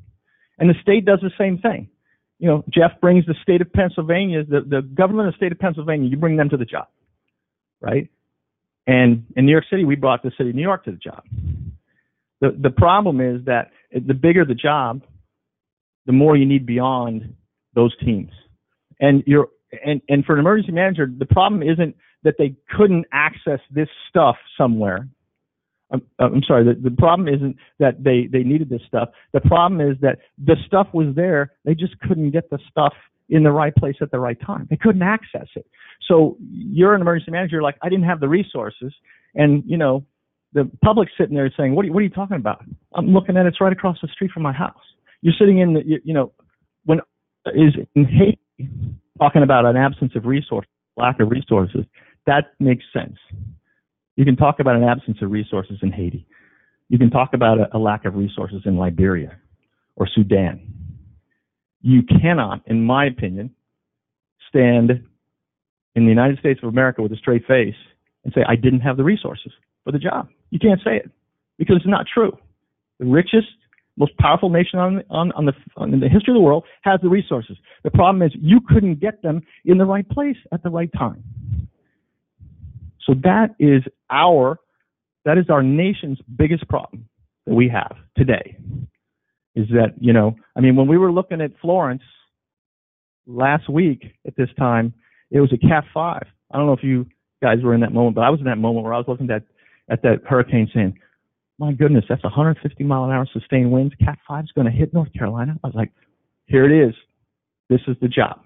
This is Andrew all over again, right? Andrew turned Homestead, Florida into oatmeal, right? This is Andrew. This is Katrina. This is the big one. If that had happened, this issue would have come to the fore. This issue would have been known. So we have to fix it. We have to fix it. So that long-winded speech is all about this. So National Business Emergency Operations Center, tool. And they're doing all the right things. But they're coming at that problem from the government, and the government doesn't understand the private sector. This is doing the same thing alongside and in partnership with the National Business Emergency Operations Center, but it's coming from the private side. That's because the private side understands the private side. So what do we have to do here? Well, we have to change the business model from what it is now, which is mostly a volunteer, mostly people dedicating their times, the busiest people in the world dedicating their times, into a sustained model where there are emergency managers doing what we were talking about before, which is bringing those people, bringing those representatives together into teams with the disaster, putting them in the disaster zone and working the job, and getting them to go back and build that team bigger and bigger and bigger. So that's the model. And so it takes people. It takes human beings. It takes emergency managers primarily, and they're ones that understand their market sectors and they have those contacts to give a good starting point. It's a permanent fixed location, so they're doing it every day. And you need to do it. Okay? You need to create momentum. You need to sustain momentum, right? One of the problems with other government business operation centers or public partnerships is have. Am I doing something wrong?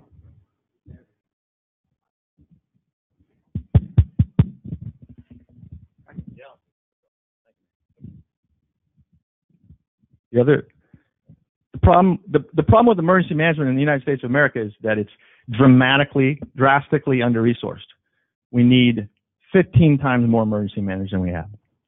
So the problem with public-private partnerships in government right now is they're dramatically under-resourced. They need much bigger teams doing what they're doing, and they would make more progress. And so this is a team that's permanent. It's creating that operational framework focused on the things that we're talking about here across those market sectors, right? It's national in scope, and it's connected to the owners of the job, which are the states, and it focuses on those market segments that we talked about. The key is that it's convening these individuals into those teams during Blue Sky. That's the key. It's doing it, and so everybody understands their role. Everybody understands everybody else's role in the team. They know who they report to. They know who reports to them, and they start to build the team bigger and bigger and bigger on their side. And it activates during Gray Sky, those same teams. So the idea is Florence is out there spinning. The forecasts on Florence were just incredible. I think the storm 7 days out, I think it made landfall on the coast of North Carolina, 42 miles north of where they said 7 days before it was going to make landfall? Amazing. So 7 days gives you a lot of time to bring those teams to the table, start talking about the job, and getting them to reach deep into their context to bring the key stakeholders that are going to be impacted by that job. And so, and what are they doing? What are you giving to them? You're giving them situational awareness that they're going to bring back to their organizations. That's key. That's the value proposition, right? They're going to understand what's going on in the job. Because if I'm an emergency manager, that's what I bring to my organization. I tell them what's going on with the UN General Assembly. I tell them what's going on with Florence. You know, my boss wants to know what's going on with hospitals down in North Carolina. So that's what they do. But we're going to ask for the time of those market representatives, but we're going to buy the time of those emergency managers who are going to make that happen. So that's the idea. That's the idea. And everything you're talking about here is just the tools, right? It's teams and tools and tasks. That's what gets the job done. And those tools, you know, Chris said it. If you think you're going to have that tool sit on your desktop and you're not going to use it, and then the job hits and you're going to pop it open and it's going to work like a charm, you know, you're mistaken, because it isn't. Because you're bringing it into the disaster zone, and nothing works in the disaster zone. But if you used it yesterday and you plan to use it this morning, you got a better shot. So, Tom, that's the idea. And so we've got I guess I'll talk about budget. So this for me is based on something we did in New York City. FEMA had what I think was a groundbreaking program called the Regional Catastrophic Planning Grant Program, and in New York City, we chaired that program, and we built and developed what's called the Regional Integration Center. It had 30 people at one point, and we did exactly this with New York, New Jersey, Connecticut, and Pennsylvania. And the results were incredible. So if you take the dollars spent, this is a budget that's similar to that, but this is a much smaller team, and this is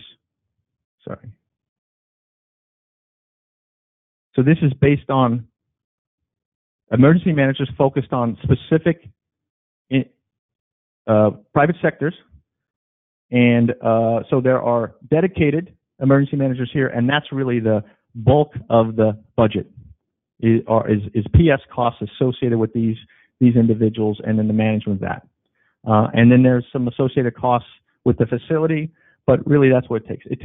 It takes people. It's about housing those individuals whose job to facilitate, who understand coordination, who do it in blue sky and activate it in gray. Tom,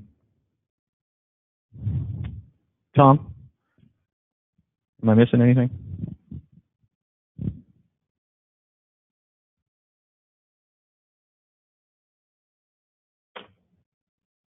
Can you hear me? No.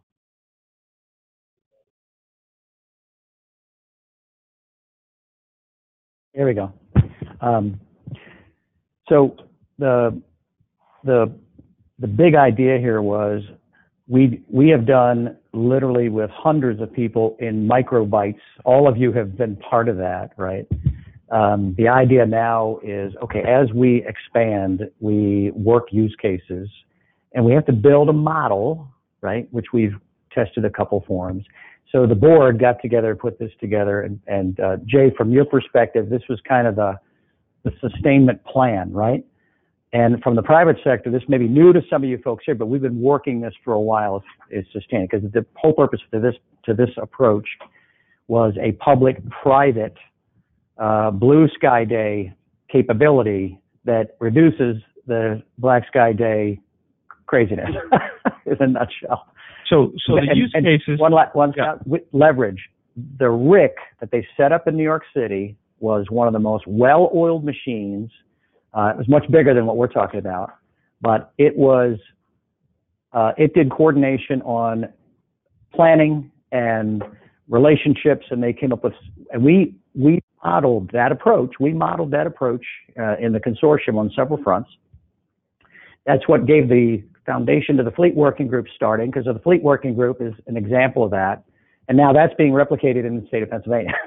It all came out of the FEMA Catastrophic Planning Grant, right? So leverage. So, hey, just on the use case thing. So what's the job of that room? What's the job of the Business Integration Center? What's the job of the Emergency Operations Center? It's coordination. What does that mean?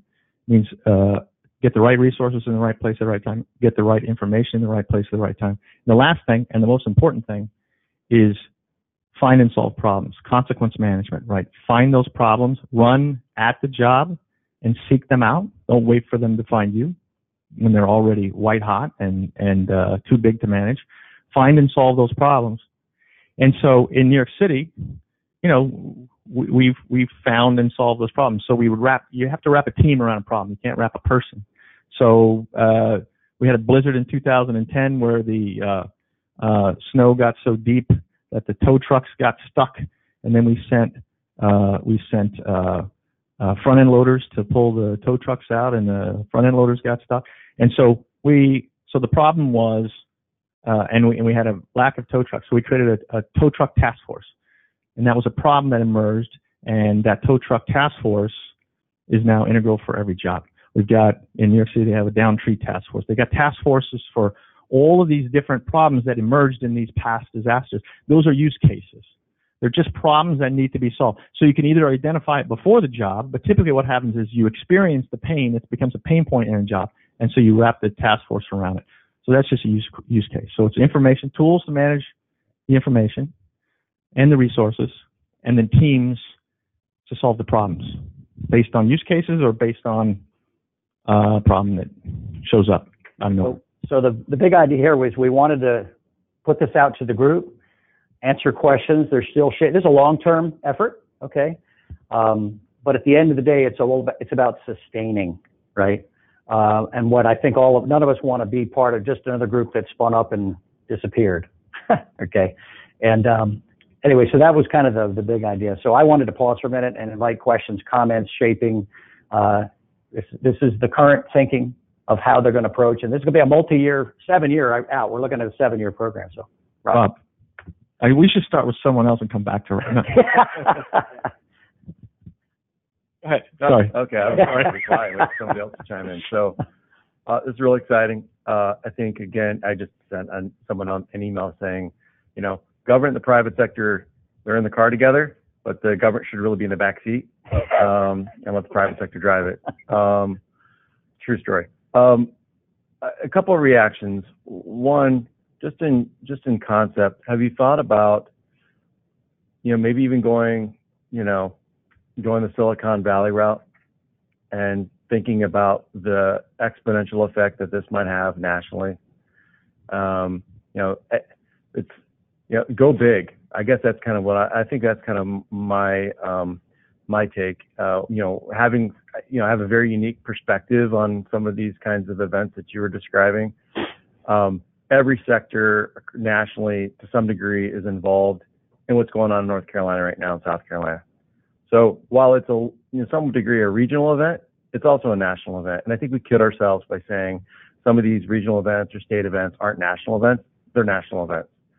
So I would encourage you to go big and think through, okay, where can we go to, the 6th year, over the next year. That's kind of my take. Yeah, Tom's heard me say that so many times, and I could not agree more. I mean, Rob works, with that. You're talking about the private sector of the United States of America, right? To call it big doesn't even begin to get there. So this team ultimately has to be enormously big in order to access the, I don't know, what is it, the $17 trillion economy or whatever it is. And so the idea here, Rob, is that, you show it. You show it. This becomes almost a pilot, and you. So the fleet working group, in my mind, is the seed, right? You see it work, and thank goodness for the electric sector, because nobody knows how to work in a disaster zone like the electric sector. They understand it. They're there every time, and they get it done. They execute on the ground, and very, very, very few other sectors can say that.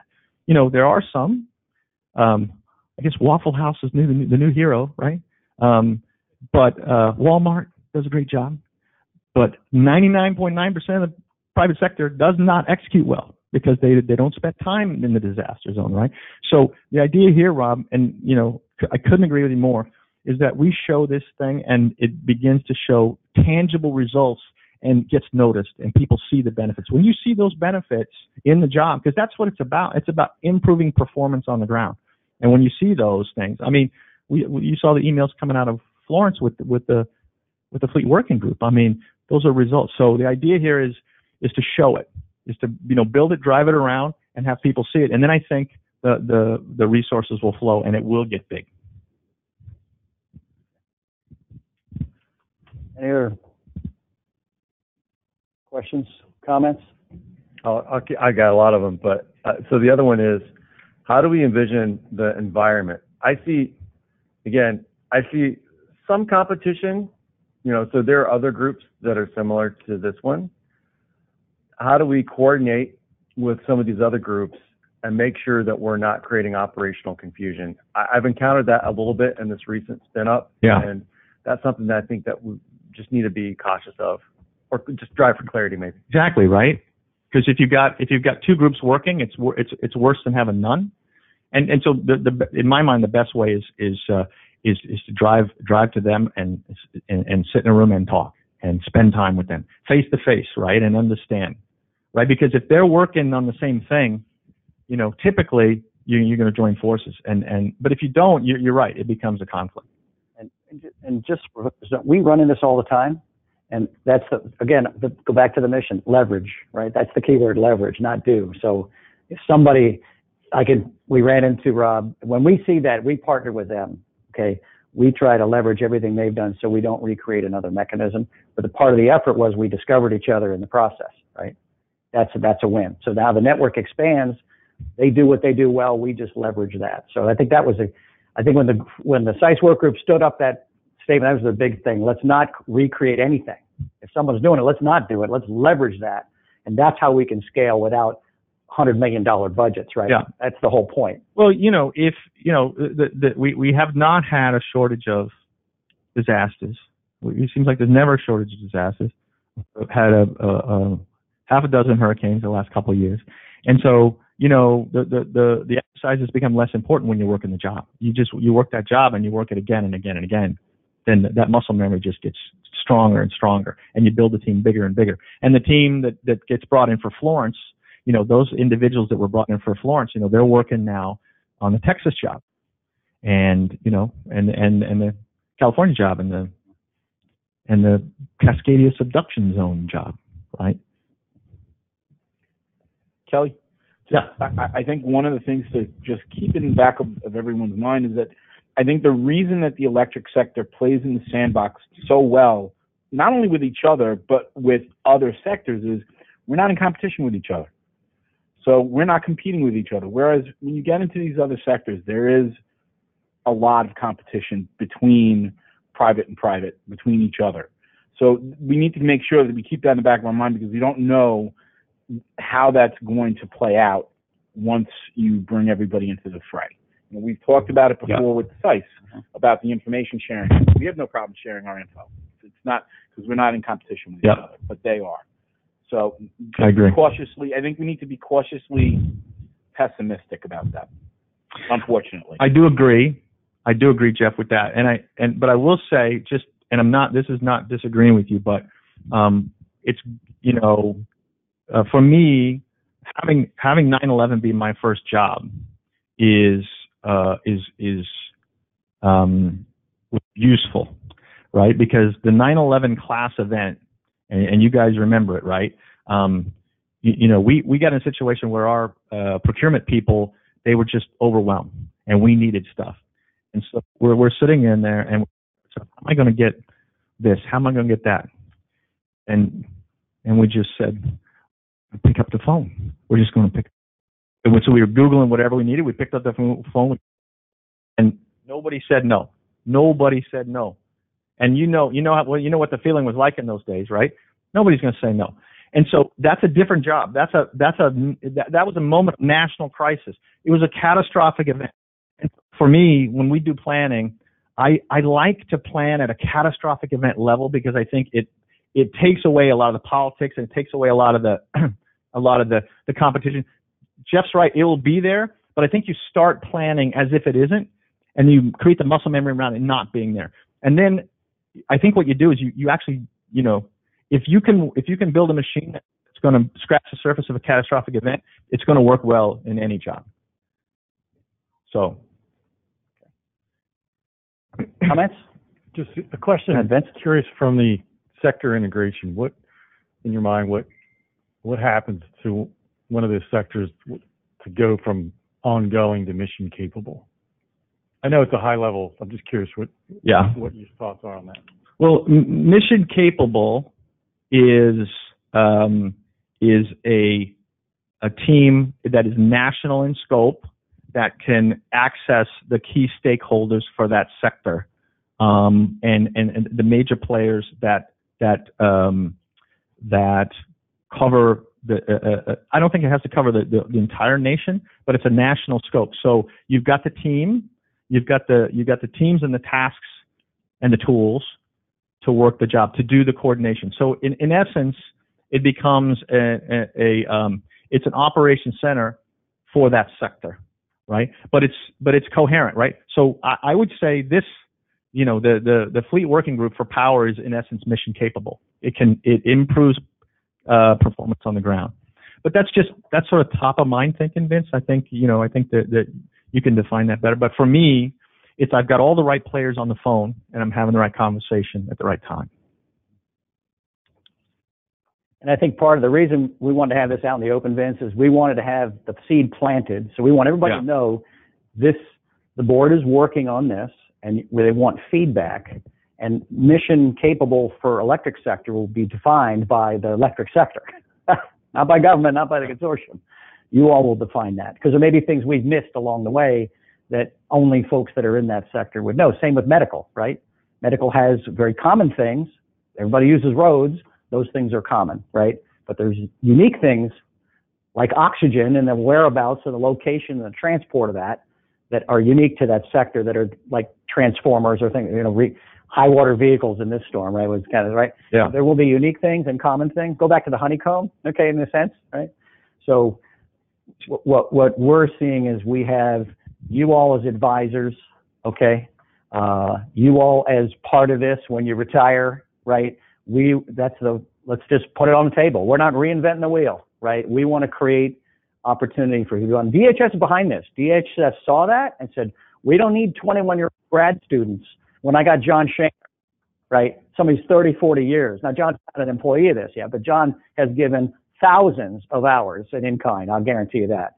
Okay, and we have contracted John on a few things, but with the federal government wanting to invest in this and help sustain it, we have to build a model.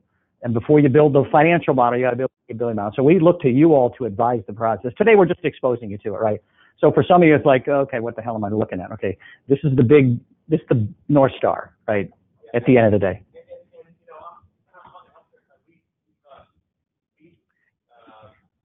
Kelly, maybe you can use your mic. We've got people on the conference bridge. Sorry. Is it working?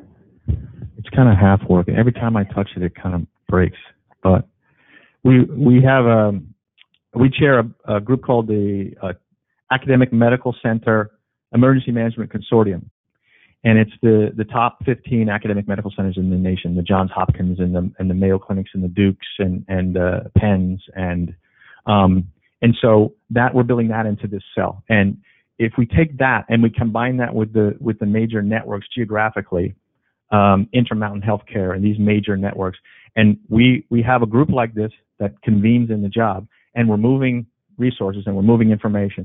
That's mission capable in my mind. But I don't know that there's a bright line, but that's sort of an idea for us, for instance. You've got the major players, you've got geographic and scope, and everybody understands how they're going to share information, and then you're moving resources. I guess when the first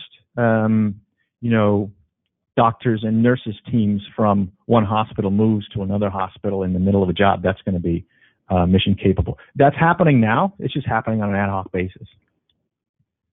So we're looking, this is why we want FEMA logistics, DOE, we want input. We don't want to have ownership of it.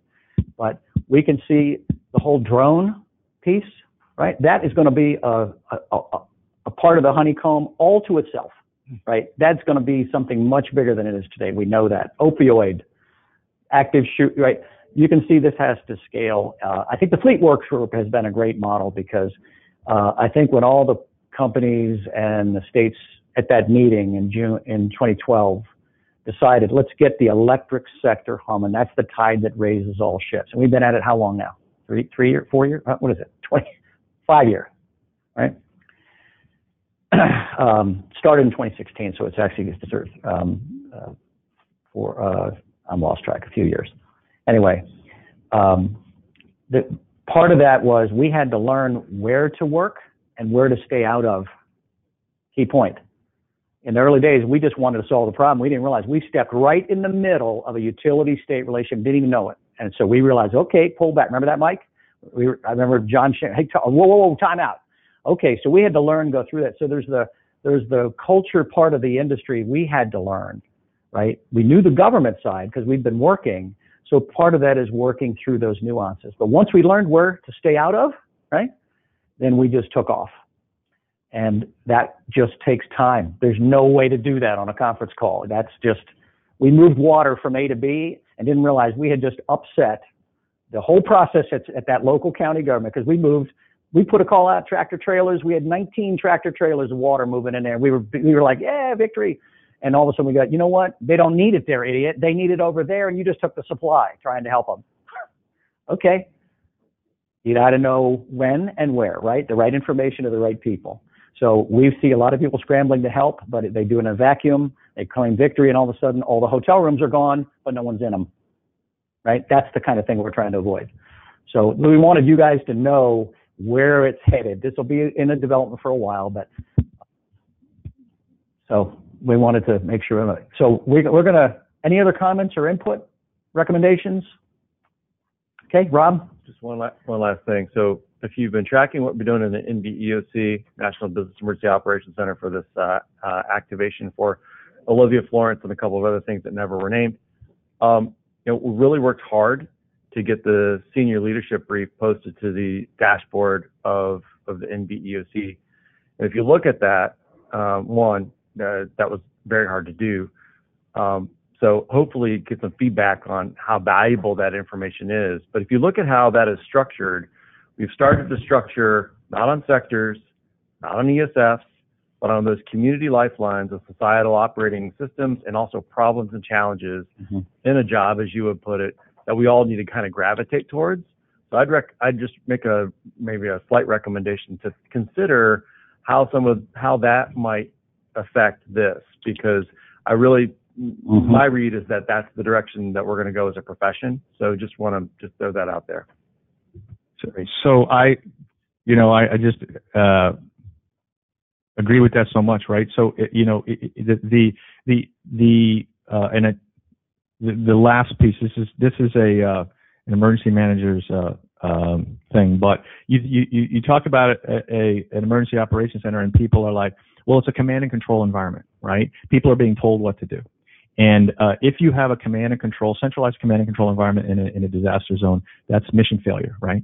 And so what works? What works is that you push that decision making, you push those ops down to the lowest level. These are teams of teams, and what Rob's talking about is really command is intent. You put this guiding vision. What's happening? What do we intend to happen at a strategic level? That strategic message is crucial. If everybody's getting it and they're enabled to act, you're going to get those outcomes, right? But it's a key piece. Again, it's well, let's get all these people in a room and magic's going to happen. Even if you got all the people in the room and they had the muscle memory around it and they had the exercises and they were a good team, if you don't put that vision, you don't put that commander's intent in front of them, then it's just not going to work. So Rob, just on that point, What was that called? Was there a label on that message? Well, the document itself is called the Senior Leadership Brief. Yeah. So that's what the administrator gets, and that's all. I mean, there's other pieces below it, but that is essentially the tagline for emergency management. So, and if you look at the community lifelines, where it's safety and security, food, water, shelter, health, medical, and all down the line, including electric comms, and also power and fuel, that lines up to some degree with the sectors, but the caution is to try to do too much crosswalking. Right. I mean, we're focused really. These are kind of like mega use cases, Tom. Yeah. I think, you know. Yeah. They're going to be CEO level, C-suite level things. But that I want to give Rob props. FEMA's never released this before. Yeah. This is the first year they've ever done that, right? It's everything, and it tells you what FEMA's going. I mean, you want to know where they're headed, so you know this has never happened before. So that's where the nation's going. This is the point. That's right. That's where the nation's going. The governors will line up to that, and then everybody below that, locals will line up to that, and it's essential. So just so we had a question come through before when we were going over this, Kelly, is give me an example of what this, it's really a coordination center, really. It's really not an ops center, but what it works is in the middle. What it works on these issues, there's a request for high water vehicles. Boom, we got it. In 2 hours, we had a list of every company that provided high water, low water, track, whatever. Okay, that's a resource, that information, and then we would get it out. We didn't push it out fast enough because we waited for the cycle. Duke had requested through their state, and we didn't want to get in the middle of that. They kicked it up to FEMA. By the time it got to FEMA, legal 3-4 days later, no, we're not going to do it. Okay. Instead, what we see going forward is that information could be captured and given to Duke and the government heads up so Duke can move out faster, and we track it and close it. So we don't get it anyone's way. It's just a resource as an example of a task. What we're not going to do is get involved in making decisions for a sector or a state. We're going to work in the middle. It's coordination. It's so freaking hard to do unless you're doing it year round and you don't even know the people and the bombshells to stay away from. So there is in a job there's command and there's coordination, and they have nothing to do with each other. And this is not command. It's not a command center. It's a coordination center, but it is an operations center. It works at the operations level of what it means. It works with organizations, right? It's not tactics. Tactics are boots on the ground. Tactics are doctors and nurses in my world, right? And it's not strategic, but it's working. It's not working on behalf of the strategic level. So that strategic message is key because that's the direction that the ops level needs, and it coordinates across those organizations. And it's an operations center from that perspective, right? And it may enable tactical operations. So, for instance, if that Cat 5 had made landfall in North Carolina, it may have been, a worst case scenario, hospitals are just reaching out and saying, I need these things. And so maybe we've got a dashboard up there, and these hospitals are in bad shape and they need these things. And so you're now talking to the hospital sector. And so you may convene a task force around that piece, which is let's get the right stuff in the right place at the right time. And then the tactics is really executing on the ground. So anyway. So yes. kind of where Rob is, maybe a state perspective. The more we talk about it, the more it really becomes clear where this fits, in my mind, at least clear where it fits. So you walk down through it. FEMA they own certain assets, right? We're going to respond. We're going to help private sector. It's all about helping private sector, and that's what we're talking about. So if they need things, we're going to try to make that happen for them. We can't take things no more than FEMA can that are federal resources and give them to the utility. We can't do that. We can help them get stuff. We can organize things.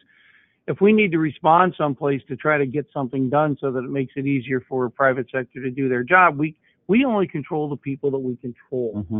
We spend a lot of time, and this is our idea of why it's so important to us to be able to have a business operations center and more than the operations center, to have a program where we have businesses talking to businesses and we're just facilitating that. We're not trying to drive that. So it's very simple to me. It is federal response. Federals control what they can control, and we're going to try to make it as best as we can for business. They have so many assets. It is hard for the federal government to come in and get you to give something to you from business to business. We can suggest it. We have no authority there. I'm saying federal isn't, state doesn't. We have a lot of authorities during disasters for every one of the state agencies, whether it's our agency or not. We have tons of authority to do that. Many times what we find is we just don't have what you need. And so then we are out trying to buy it on the economy, trying to find it on the economy, trying to get it for you, the same thing that you're doing all the time. Well, the more we have businesses talking to businesses, the less we're doing that. And quite frankly, you're better at that than we are. Right? Chris said it yesterday. We suck at trying to feed people. By the time we get the food there, it ain't so good, and it's not good food. We're not good at it, right? We're just not. We're good at a lot of stuff. We're not good at that. We're good at coordinating. So I absolutely see, I have to tell you, first 15 minutes, I wonder what the hell you're talking about, to be honest with you. But it becomes clearer that this really becomes just like we have we do not have an emergency operations center in Pennsylvania. We have a Commonwealth Response Coordination Center, just like the national model, because you're right. If I'm trying to tell the 200-mile screwdriver, I'm trying to hold the hose from where I am, we're in trouble. We're in a whole lot of trouble. And Jeff, there's a resource opportunity there, but where we have seen, what I have learned by watching John, and Jim was part of this as well, fleets stuck at the Ohio border coming into Pennsylvania. Well, they have weigh station pallets at the toll station, right? 7 trucks and a digger derrick. I didn't know what a digger derrick was, okay? So I guess sets poles. I still don't. But anyway, it's a big thing. It didn't pass the weigh station. It's light on the front, heavy on the back, and it held the whole thing up. It's coming to your state. Now, this all happened transparently. Somebody at Duquesne was the company. They called Shaner. Connection. Shaner's the body to call. Now, this is how it looks, right? Shaner calls me, hey, Tom, I need help. What's the matter? Okay. So I said, hold on. I get on the phone. Okay. The government database. I go and I get the emergency manager director for the state of Ohio, because Dennis Schrader knew her, and I got her. Dragani was her name. Okay, and said, we got a crew, we need it, and they're moving right now. Stand by.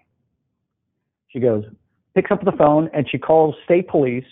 They call the guys running the service right there. Get those trucks through, however you do it, figure it out. So Shaner comes up with an idea. I don't know if this is right. Turn the crane around and distribute the weight, okay, across the front axle, and it balanced. It got it through. This whole thing happened in 2 hours. Okay, like that.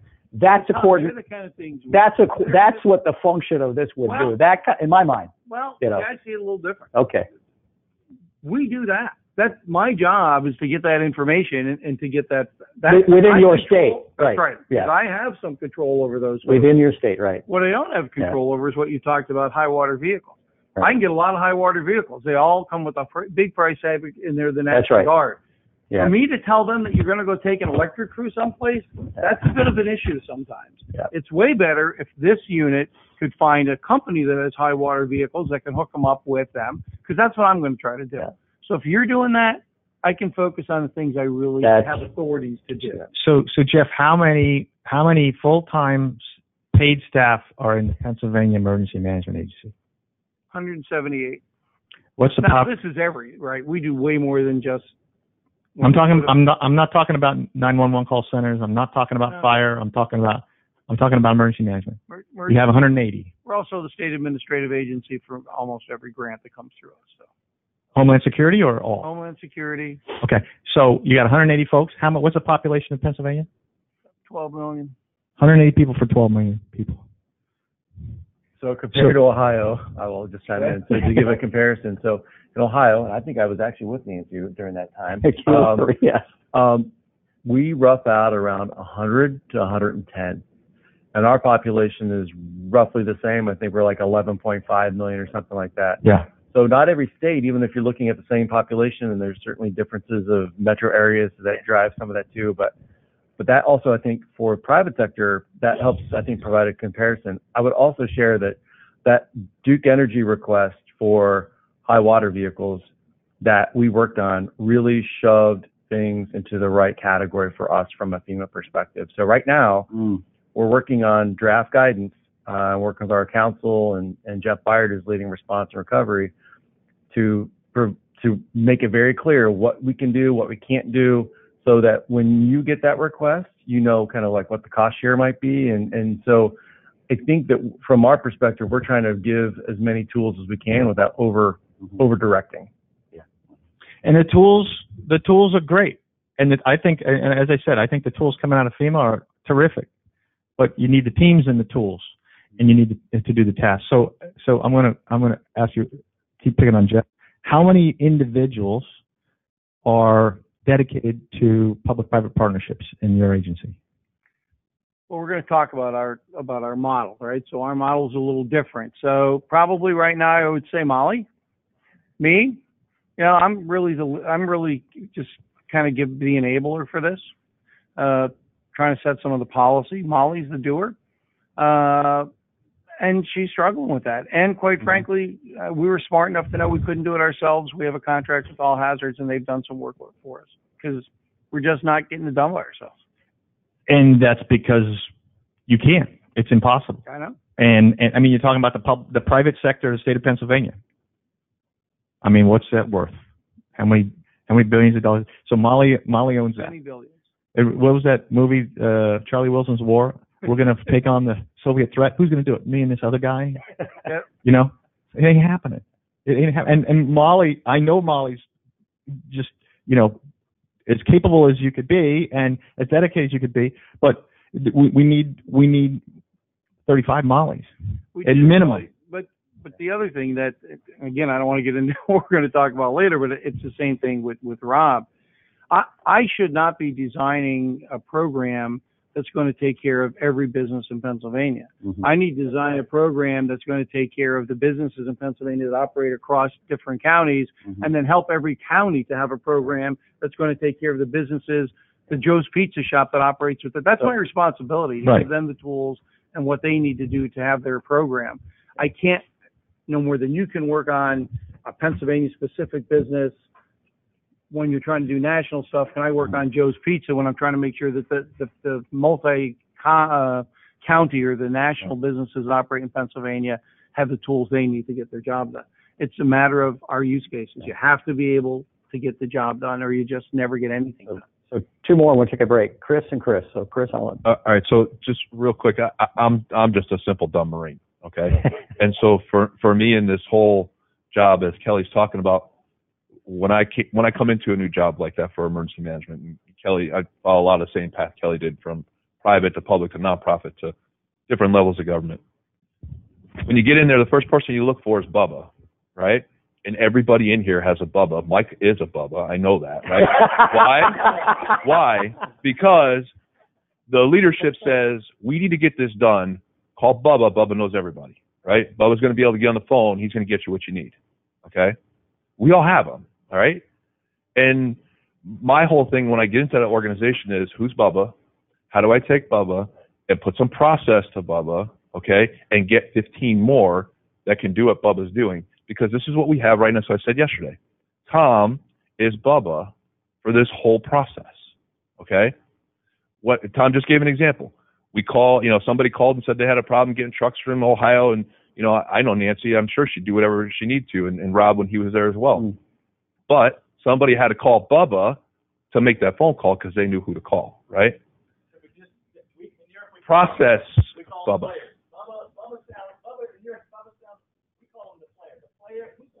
Yep. So I'm feeling uncomfortable. Now, you just put that in PSE&G's language, right? Because I'm a Northeast guy too, right? I'd say a player or the guy, right? Yeah, right? Who's the guy? Who's the person? Oh, sorry. I gotta go. Exactly, right? I mean, you guys know what I'm talking about, right? What's funny, everybody in here has a guy, right? That's right. That's what's great about it. Tom, if you could bring back up. Most everybody in here is the guy. That's right. problem. That's right. Right? And so what we're trying to do with this, folks, really what we're trying to do with this is take that and put it into a process. So it's not one guy. It's not one Bubba. And, by the way, as we're doing it, we're connecting all of those Bubbas, right? Because the Bubba in Pennsylvania, or guy, or player, okay? And when I say guys, it's a New York thing. Guys is both guys and girls from a New York perspective, right? Well, I'll just say it, in New York it's both, right? So what we're trying to do, because the person, blah, blah, whatever, in Pennsylvania has their connections, right?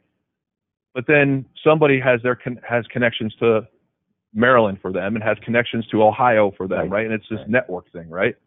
And what we're trying to do with this is bring that network together into a place where it can be coordinated.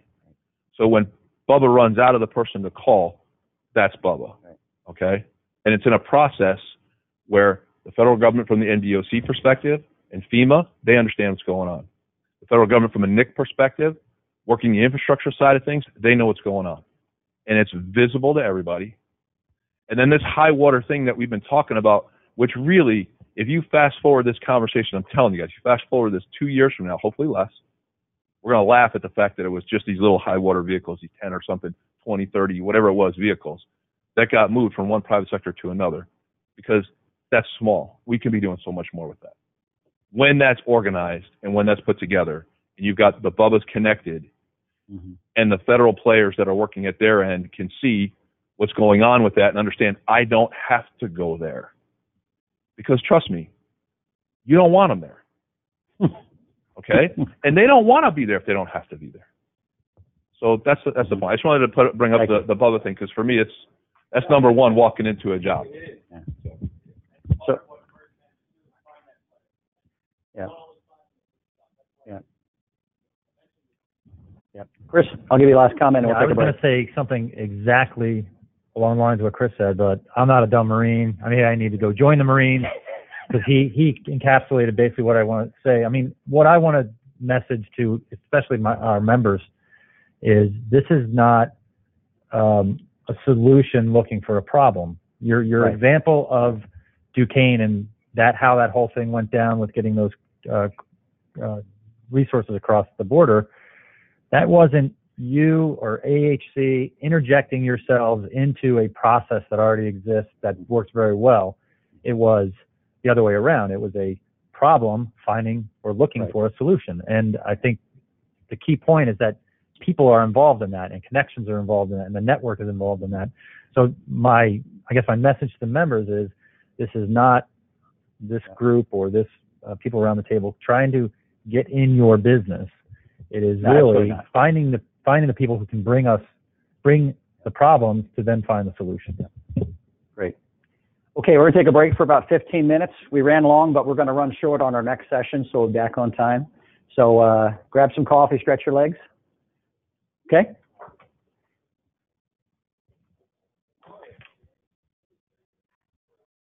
That was funny.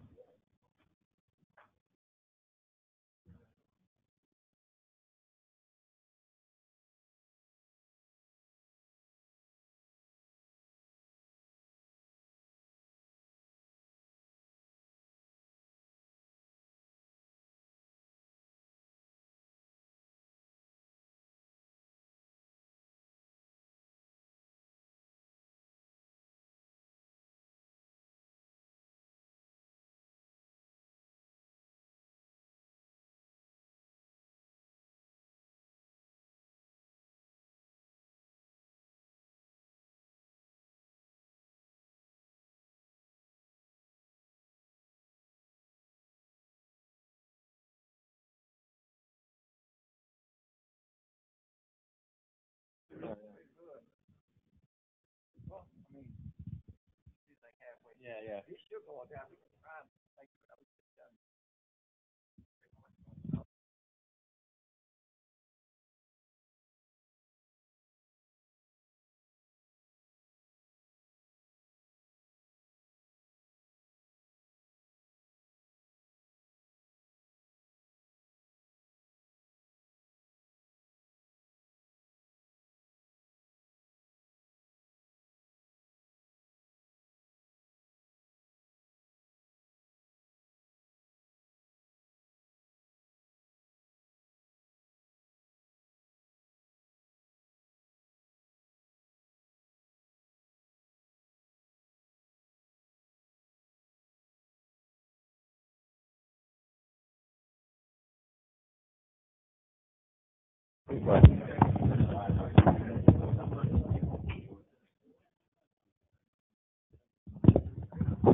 Okay.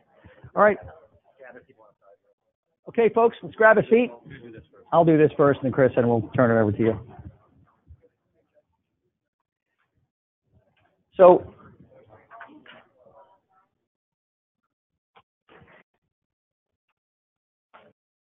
okay. So I wanted to recap a couple things. Been asked a lot of times, what is the white space? So here's the perspective. So within a state, whether it's Florida, it's Texas, Maryland, Pennsylvania, California, it doesn't matter. They have a direct relationship with their utilities, healthcare sector, food sector, right? Okay, it's been there for decades.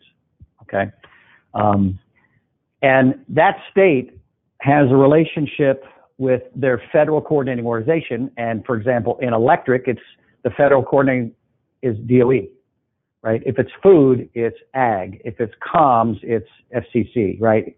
So the states are siloed within the state. They don't have a unifying federal coordinating body until FEMA activates, and then it's all coordinated through FEMA. So what the problem arises is when you have an issue in a state that involves a utility that requires the movement and participation with other states. We call it regional. That's where we live. Because I don't care what sector you're looking at, from a state perspective, very few, now Jeff, you can correct me if I'm wrong, very few states coordinate well, state to state, outside of transportation does a pretty good job, but I think very few states coordinate well on bigger issues for a lot of reasons, but turnover is probably the biggest one I've seen, right? Jeff builds a relationship with the 4 other states, they all know each other, and there's an election and they're gone, right? NEMA did a survey of all the national emergency managers, how many had been in their business, and the average was 2 years. They had been in that chair for 2 years, right? And you just can't sustain that. That's really hard. So am I close? What I would tell you is that within a region, we do maintain a pretty good relationship. Within a FEMA region. Within a FEMA region. Like Region 3, Region 4. Maintain that. And that varies by FEMA region. I've seen, you're right. It does. It's very close, and yeah. What we've been trying to promote is the other sector. So law enforcement with contiguous states will have relationships. Right. It can always be better, and you're right, it changes. Really There's the difference between the FEMA regions and we get together and talk than the relationship that I had with Chris when Chris was in D.C., because we have a relationship. Right. Right? Right. There's a difference there, and that's Right. built over years. So this answers the question, where does this fit, right? And where it fits is in multi-state events, right? Well, FEMA has regions. They're organized, they talk, but these storms, this last storm moved through 3 FEMA regions, but activated all 7, I think, right? So these storms have no respect for government lines, okay?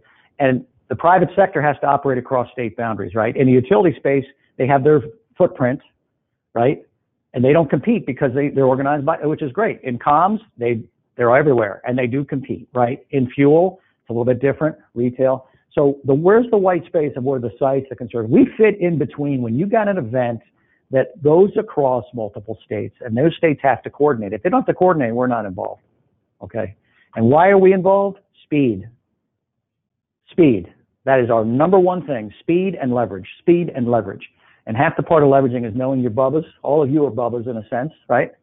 But knowing those people and working those connections, why should I bother doing it when I can come to one of you that know your state really well, right?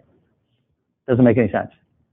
But even in Virginia, Dave and I were just talking. Dave asked me, who do I work with? Because Dave works with the guys, and the people I'm working with, he's not working with. So maybe I can say, hey, Dave, you need to get hold of Stacey Neal, because sitting next to her is a governor. Okay, and she's working issues with us, like on that fuel situation. Okay, we got a report on Monday. They're out of fuel and they're not taking credit card. And my crew from Ohio is stuck. So they contacted us. So 5 minutes, I'm on the phone with Stacy. She's Tom, I can't fix it, but let me find out if there's price gouging issues, because sometimes we've heard reports they're out of fuel, but they'll take cash. They got fuel if you've got. It's crazy. This stuff happens. But anyway, they went down 2 miles, found fuel, so it was a non-issue, right? But the whole point was, I want Dave to know who I know as well, because I don't need, next time Dave doesn't need to come to me, he can go right to Stacy. That's the whole point, right? The idea is not to become a Death Star of connections. It's getting our contacts into your contact lives, okay? But that's the white space. That makes sense for everybody? That's where we work. And the reason I think it's been successful because these people all turn over and leave all the time. All the time. We've been through 6 elections. Jeff, you know what I'm talking about. That sustainment is so hard with the states. So let me throw a different perspective up, right? About the value of this structure. Think of, I'll say this in a way that I don't get myself in trouble here. So Vegas rules. Vegas right? rules. So in all honesty, it is better for me as a state if I have you coming to me than I have 9 different utilities coming to me. Yeah, okay. It is more organized. It makes more sense. It makes my job easier. Think of union versus non-union, right? I got 72 employees. Every one of them wants a different wage rate from me. That's a pain in the neck. I don't have to deal with the union. But, if I have a union and I can kind of control the union, I got one person I got to deal with. Right. There's a value. Mm-hmm. I see it as someone that's trying to help utilities get where they need to go or other sectors get where they need to go. If there is a clearinghouse that is taking those, how many emails did you send to me over the weekend? All of those emails. Valid ones or those emails, synthesizing the data and saying, here is the so what factor, Jeff. Right? We've analyzed, here's the so what. We need to do this. This is what I really need help with. That's valuable to me. That's very valuable to me as a state representative. Can I give you another alternative? What we found in this last event, as this projection of this unpredictable hurricane was everywhere from New England to Florida. And even when it was 14 miles up the coast of Carolina, we still didn't know where it was going to go. So on the calls, you heard Phil Lewis from AEP. Well, AEP has customers in Virginia. They are not sitting in the state EOC. They're not physically located there, their headquarters, but they're calling to me to say, who do we talk to? So that they don't have the phone calls from 10 different utilities going to you. There ought to be somebody talking to us in ESF 12, so we come to you with a coordinated. So I don't want to push it to Tom.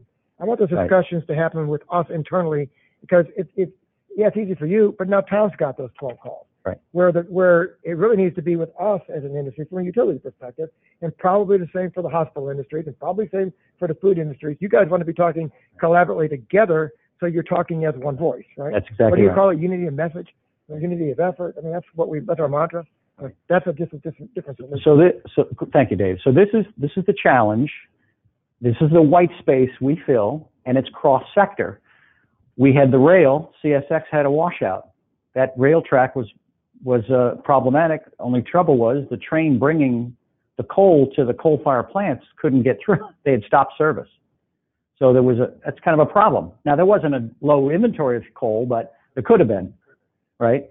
So what we were able to do there is to connect people and information very quick. And Dave, to your point, we don't want to be that. We'll do it the first time, okay? And then we'll invite them to a call or a workshop where they can meet face-to-face, right? It's all about making those connections and getting out of the way. This is a different kind of nonprofit, okay? This is what makes our board and working groups unique.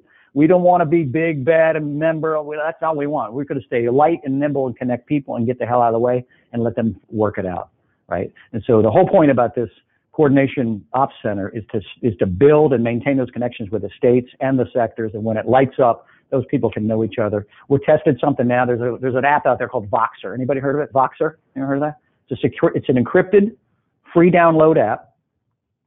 And when we've tested it during this storm is I can set up a group of vetted SICE people, and I have a direct connection to Mali and to Persia. These are all the state business emergency operations center.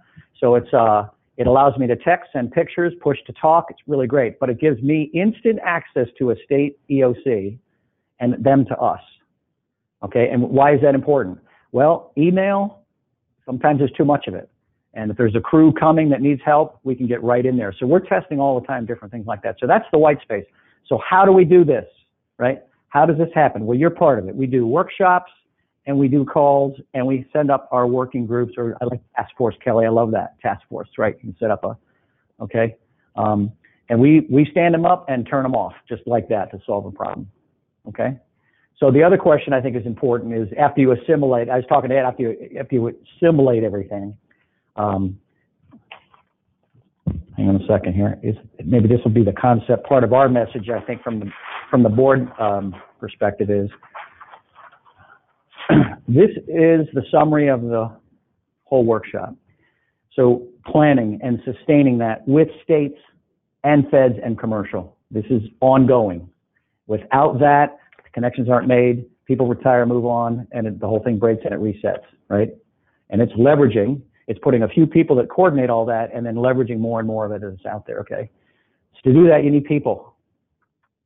Okay, you need people. And it's the right people. Okay? I see Carlos nod. Okay, we're all in the meetings where there's a lot of people, right? And I chat with Rob Glenn all the time about the NDOC, and I said, Rob, I don't care how many people. You got the right people on that call. It doesn't matter how many people are on that call, right? More is not better. So you need people, bodies, physically connecting and talking and trusting, right? Then you got to focus those people, and that's where we use cases, right? Use cases. That's what focuses on it. And not all people are going to be involved in all use cases. This is the benefit of the honeycomb, right? It's going to divide and conquer and leverage. And then you have the tools and data, right? This is the smallest part, the tools and data, the smallest part. And then you got to educate people on how you do it. So our sustainment model going forward is, and Dave and I are talking about, we started this with Carlos, about, okay, there are going to be certain users that just want to get access to some of the tools and data, okay? And so they are going to have a subscription model. Okay, they'll be vetted, they'll be selected and slotted. There'll be a subscription model, I don't know, $50 a month, whatever. We'll come up with some plan like that. That's not going to sustain this, but that shows investment and buy-in, and that's what DHS wants to see. The reason they've dumped almost $1 million into this and said with no freaking strings, folks. This is something totally new.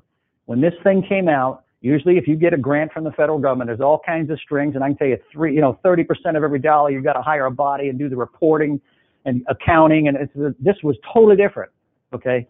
This was, the first grant was $300,000, make something work, and we wrote it up, we want to improve the SICE technology, right? It's a research and development grant. But it's a contract. It wasn't a grant. It was a contract, which means they can move any amount of funds through that contract at any time on demand. The first time they've ever done this. And why? Because the new administration wants to change R&D. They put out millions of dollars. They don't get a lot back with the private sector. Now they want to come up with a program that says, let's work on the private sector. This is direct influx. Well, it was thumbs up, right? The next round, I think, was like $400,000. So we improved the vetting and things like that. So they just want to see, does the private sector like it? And if we have 10 people signing for $50 a month, they're happy. It isn't about the dollar amount. It's about, is the private sector liking the investment in the products it produces, right? So these are going to be virtual people, and they'll be across every sector. I told you yesterday, we just did a little test, and by the way, that test, Dave, I said yesterday was 150. It's 650 now. Okay? Those people are now opted in because they have an interest. So this will be, just like a subscription service, and it'll be set up a certain way. It won't be everything, but all of it. Okay? Then the second approach is to build these, you need these people, and you need people involved in planning. So that means a person from an organization, right, will need to be on a call working a use case, right? That'll be a person from organizations being involved. That's not going to be done via email. And we have workshops. And they're going to be working on use cases that produce that particular thing, right? So we'll work out the model for that. But I think at the end of the day, our SICE work groups, 9 o'clock Friday morning, 9 o'clock Friday, we've been on that for, I don't know how long, a long time, right? And it grows, and people get to meet, and and they know each other's voices, but they meet at the workshops quarterly, right? But anyway, that's kind of our model. But this is the whole point. This is why you're here. You got a whole bunch of this, right? And our desire isn't to teach you about how to learn all these tools. Our desire is to say, what problems are you facing? Here's the problems we've solved, and here's this that we've produced to solve it. What's next? Blue sky, active shooter. Okay, so that's going to take a call. You with me? We want to get a GIS group together. Okay, we're going to do that. 6 phone calls. If we don't have this, it's over, right? Does that help? So it's the perspective. So the benefits to that, we will illuminate. we cut across a lot of things: planning, benefits, operational, storm cost reduction, safety, security. On the private side, on the government side, to your point, Jeff, speed, right? Reducing workload, reducing calls into the EOC, and speeding up the transaction, private to private. We're still figuring out, quite honestly. We haven't got the, we just move without fear. And it blows up, and people get 25 emails that were my fault by mistake, because we sit on. I think I'm up to 50 emails now. Take me off the list. And I had to write them. And I'm sorry. Okay, it's okay. I'm not going to get fired. We're trying to improve. We screw up. We'll take on that risk and that liability. So anyway, I wanted to make sure I covered that. So we'll have follow up from today, but I know some people are going to leave early, and I want to make sure the what. There's no ask of anybody right now. We want you to digest. We'll come back and put this together at the end of the day. But I want to make sure we covered those, because it's important that people know, what are we doing, who's involved, how do I be involved, and then what are we going to produce? Okay. And when you have the federal government helping on a number of fronts with data investment, you have other sectors crowdsourcing things that can help it do. You're going to find tools, solutions, but it has to be driven by the use case. Without the use case, you can't get anything done. So I hope that puts some perspective, hopefully, to kind of the big picture. So next up, Chris, you're going to provide us a little brief. It's a brief. Okay. Brief. On your agendas, under the 10:30 a.m. heading, it's now 11:30, so we're a little behind, but that's fine. There's something I'm going to talk about, the storm response strategy and policy review. It's the subtitle of it talks about it's a strategic plan for EEI's hurricane response. It's not really a strategic plan. What it really is something we've been working on over the summer, and a lot of us folks across the table and down the table here from our membership have been on this effort. But really what it is, it's think of an after-action review, but not an after-action review from an operational and tactical perspective. That's what our member companies do after every event. They respond to an event, they learn what happened, what worked, what didn't work, and they try to improve that. And but what we're trying to do from an EEI point of view, since we're the public policy arm of our industry, is look at the strategic and policy improvements we can make. What are our strengths in that, after a particular storm or a particular storm event or season? What do we do well? What did we do well? But what are the areas that we need to improve? And in my mind, there's two hallmarks of our industry, and I hear this all the time from Tom Kuhn, who spoke yesterday. The first is mutual assistance, mutual aid. The public power companies call it mutual aid.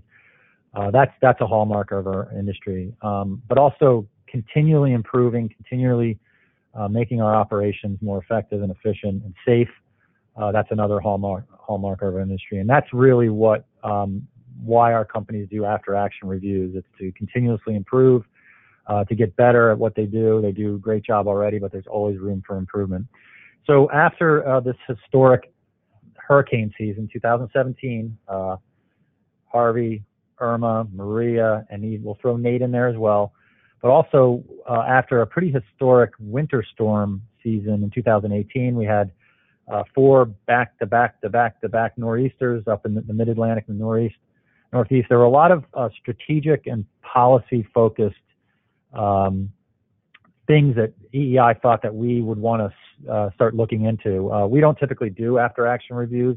This is probably the first one we've ever done because, again, they tend to be more tactical and operational than our member companies tend to do.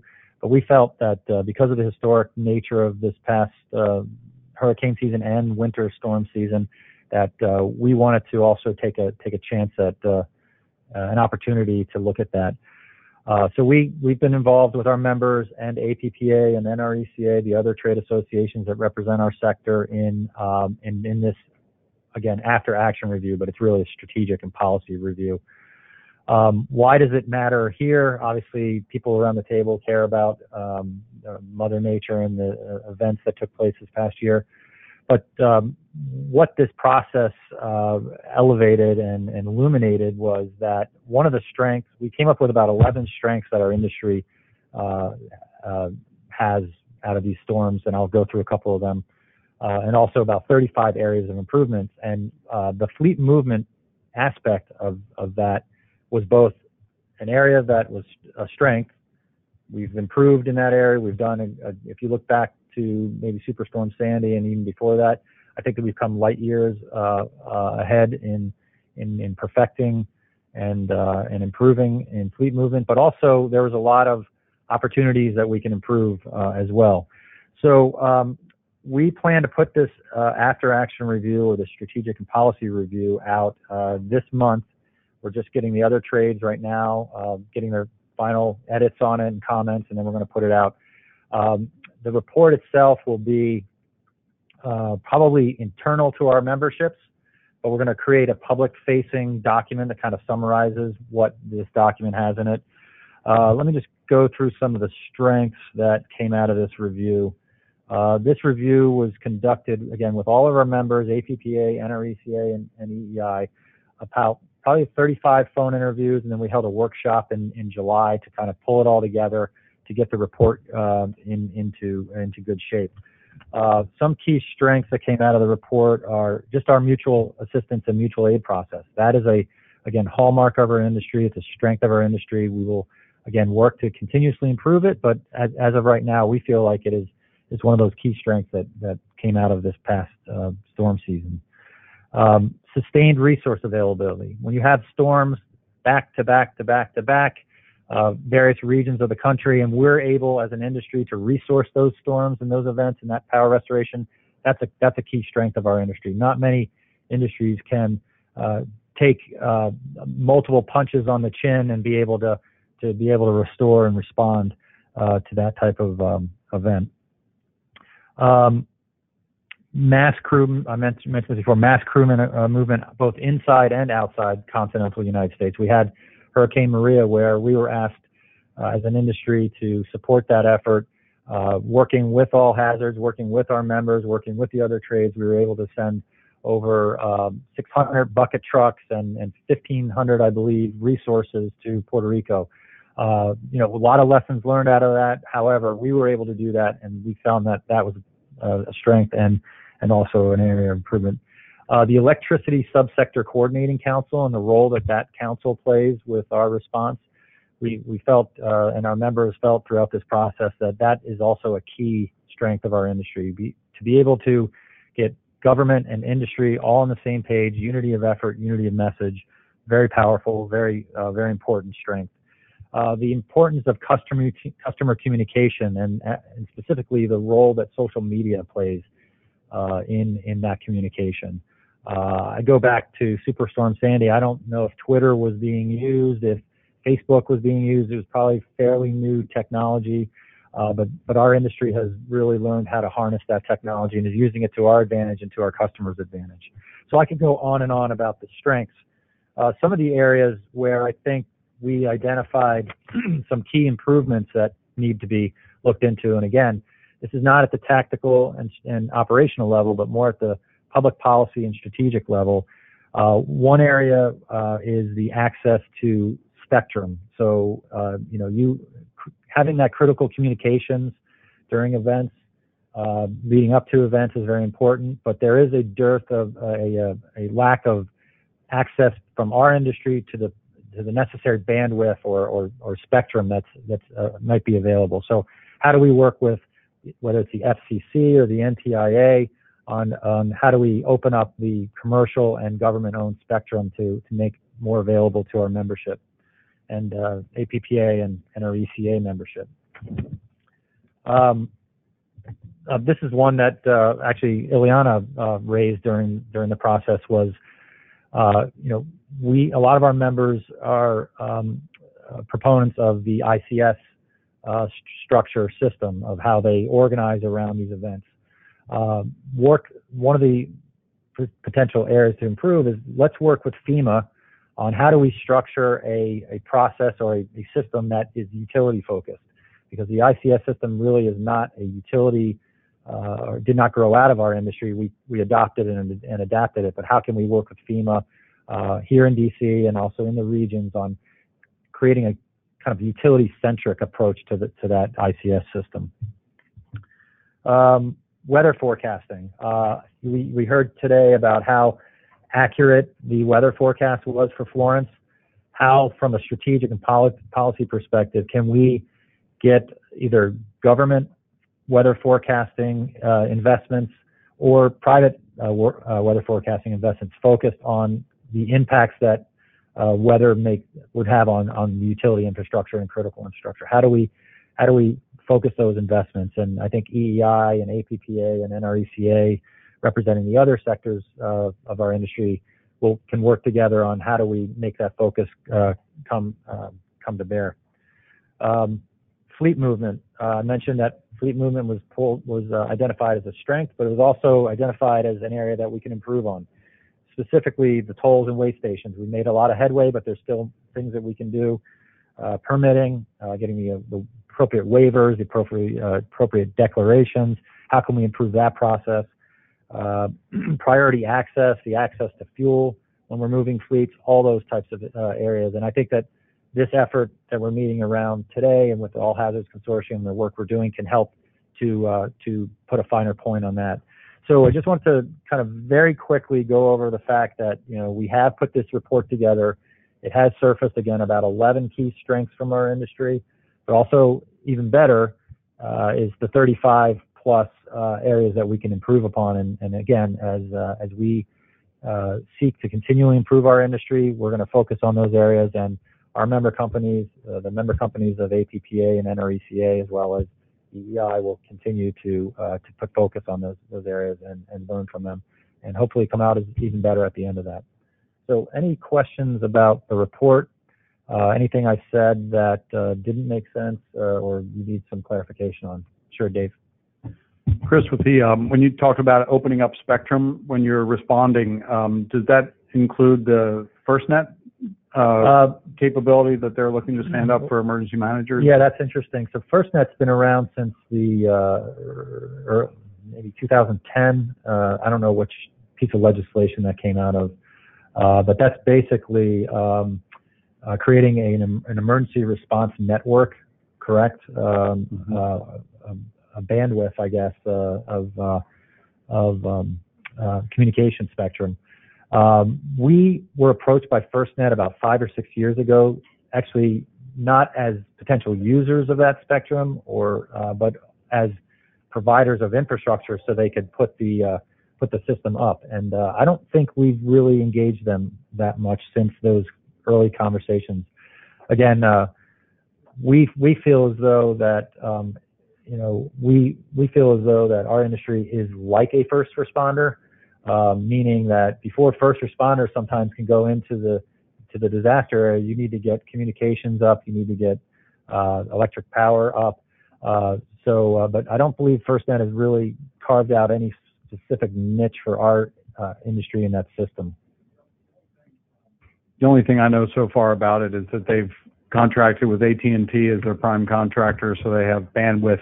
I don't know if it's out and up and ready to go or what their status is, but it might be something to look at further. And I think I talked to Tom the other day that there's a gentleman from FirstNet who wants to brief the 9 a.m. Friday call, just to see what the status is and things like that. The other question that I had for you is on the weather forecasting side, and it goes back to what we talked about yesterday a little bit, maybe a little bit this morning, is getting feedback from everybody on what you want and the decisions you have to make based on a forecast is going to provide great input into the Weather Service. And we're connected with them too, like probably a lot of you are, at the senior levels in Silver Spring, to provide feedback so they can provide products that are impact-based for decision support, IDSS. So the more we can work with you on providing that kind of feedback, that's a great way to get back into the policy side of, hey, here's where the Weather Service and OAR, the Office of Atmospheric Research, is going to put money into funding certain things like Hurricane Forecast Improvement Project and things like that. Yeah, I think the after action review that I spoke about has surfaced the what's, but we then need to, as groups, as companies working in that process, determine, well, what's the how. and having your input on kind of where we should be focusing our conversations, who we should be talking to in the weather forecasting arena would be very helpful. Sure. So. Chris, back here.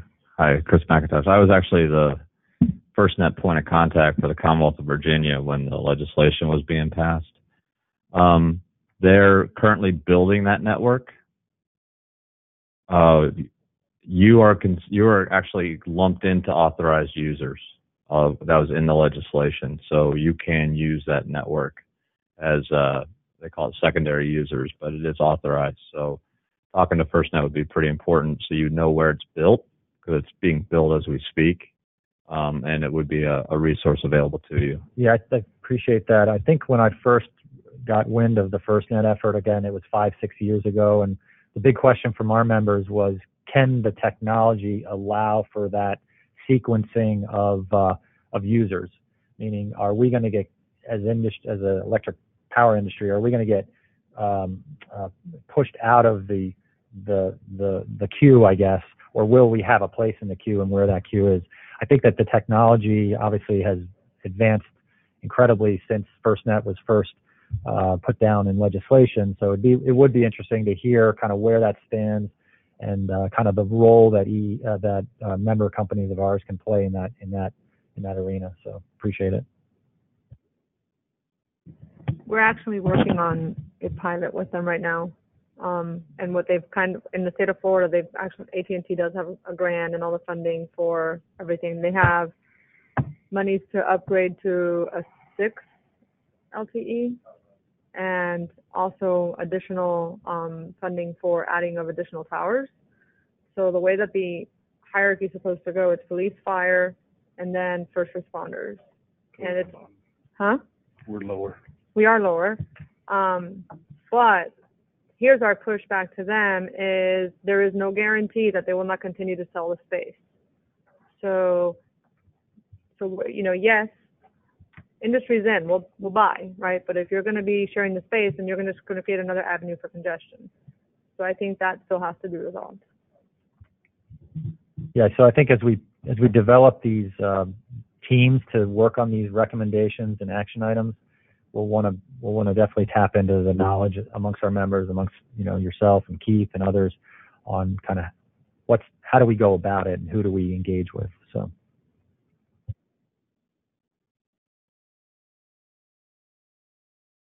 Thank you very much.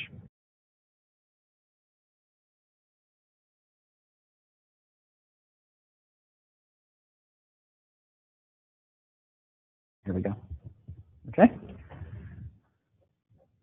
I don't know if we have any discussions or agreements on that. I know I heard some of that. So. Okay. Alex, are you on the bridge? Tom, can you hear me okay? I can hear you now. Yes, we can. Okay. So, Alex, I'm going to turn it over to you. I'll let you introduce yourself, and we'll. I'm sure this will be a great discussion here. I appreciate you making the time to join us. So, the floor is yours. Okay. Well, thank you very much. I sure appreciate inviting us. I'm Alex Keenan. I'm the emergency coordinator and security officer for the Federal Motor Carrier Safety Administration. We're one of the 10 agencies within the Department of Transportation. I met Tom several months. Well, actually, I met Tom last year during the 2017 Atlantic Gulf hurricane season, where I saw Chris named off those storms, which we were involved with. I think there was 17 storms, 10 included hurricanes. 6 of those were major hurricanes. And then obviously we all know about the 3 hurricanes that Harvey, Irma, and Maria that we worked on. And so I spoke with Tom last year, and he had gotten my phone number and said, hey, we're having problems getting these utility responders through the way stations and this and that. So we were able to work together and hopefully had some improvement on that. But with this year going on, with this first major storm, Florence, Tom asked me, say, hey, can you just give us an overview of what Motor Carriers does in terms of the department and this and that? And so as the merging coordinator, my role is to ensure that federal motor carriers, which regulates the trucking and bus industry, can provide support. We fall under the ESF1 essential functions for transportation in terms of supporting FEMA. So one of my customers during this time of the season, this hurricane season, is FEMA, as well as the industry partners. And working with FEMA, we try to provide what support the department can do. So each agency, federal highways, or if it's transit, railroads, aviation, MARAD, all of us have a distinct role in what we can provide. For motor carriers, our biggest role is what we call emergency declaration. It's our federal regulations 390 to 399. And basically what it does, it allows a waiver exemption for drivers, commercial motor vehicle drivers, to drive beyond their mandatory 11-hour rule. So for commercial drivers, whether you're driving a truck or a bus, a tractor trailer or a bus, the general rule is that you have 11 hours a day you can drive, 3 hours of break time or other work, and then 10 hours of sleep. So the current rule, when you issue an exemption, allows the driver to drive beyond 11 hours. So generally, if there's emergency relief, you want the drivers to be able to pick up what they need to do and move it. So case this morning, we have drivers going from leaving Alabama en route to North Carolina to deliver large generators. So there's 7 or 8 trucks that are doing that. And so they're going to drive straight through from Alabama to get to the generators to deliver them to Fayetteville in that area. So generally that's what happens. That's pretty much our limitations on what we can do in terms of providing relief. And to get to that point, how do we come about issuing regional declarations? Well, the president has the executive privilege to issue declarations. Each governor of a state can issue declarations for their immediate state, and then the federal government, FMCSA, DOT, we can issue a regional declaration, whether it's for one state or all 50 states. So if you look back from last year, Hurricane Harvey, during the crisis with the pipelines and getting fuel and so forth throughout the country, we had issued a regional declaration that included 38 states.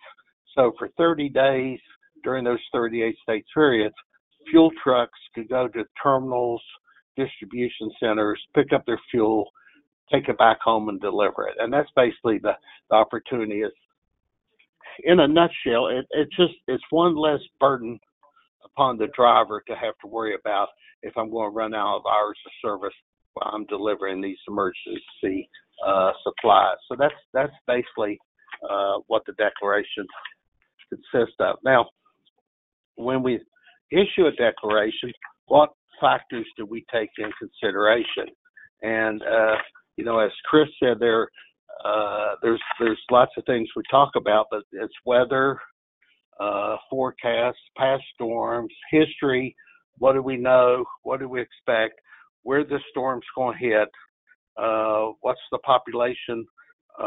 Just a lot of those elements that we have to put together and say, okay, this storm is a Category 4.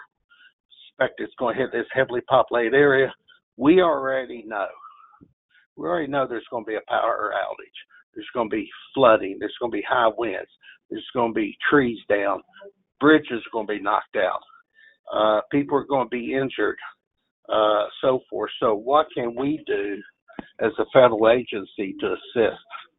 And that's where we decide, we need this declaration. So all relief efforts of bringing heavy equipment in, bringing in food, supplies, water, ice, fuel, utility vehicles, all of it goes into play, and we want to ensure that. So once we issue a declaration, that's our biggest element from Federal Motor Carriers is to try to give relief.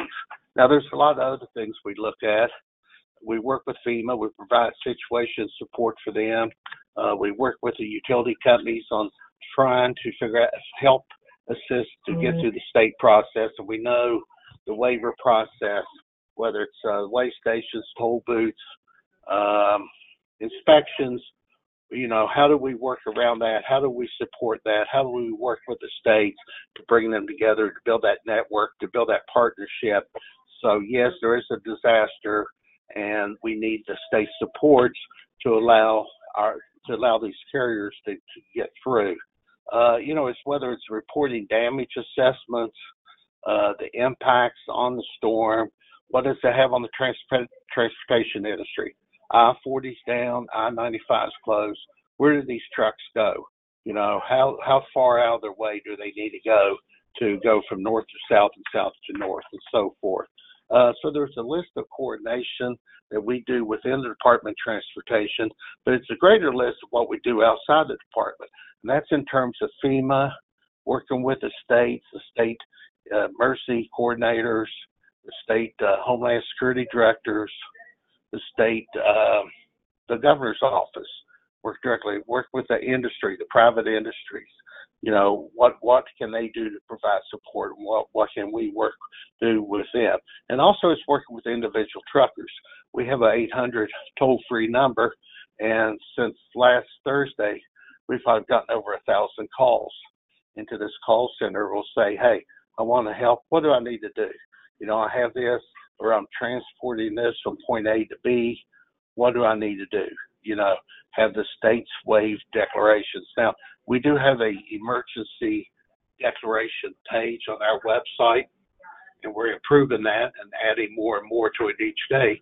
But if you're a trucker and you're hauling a generator from Alabama to North Carolina, you can go on that emergency page, declaration page, print off the declaration, put it on your dashboard. You can go in and print off the declarations that the states might have of, if you're responding to this emergency declaration, we will allow you to not pay any tolls. You don't have to stop the weigh stations.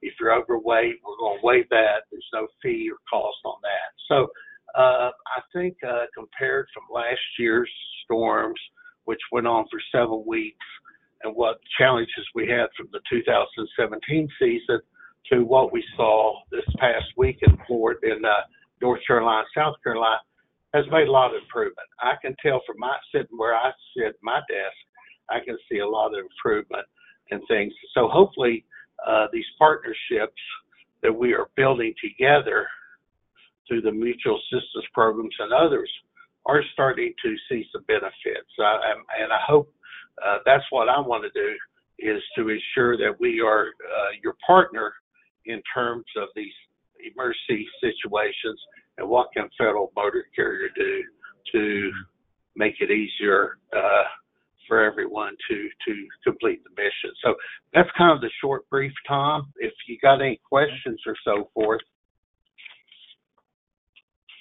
Okay, Jeff. Thank you, Alex. Jeff Thomas from Pennsylvania Emergency Management. Okay. So Alex, thank you. I appreciate that. I have a question specific to the weight waivers, and this is it's a challenge every time we have these. We have a great relationship with our Department of Transportation, but here's the concern. And you said that you waive weight restrictions. Our Department of Transportation says that you can't do that, and I'll let you fight with them over that. I don't want to get in the middle of that. But here is the question. Pennsylvania we have more riverine miles than we have state highway miles. So we have a lot of bridges in Pennsylvania. And a lot of them, we're very concerned about the weight limits of the bridges.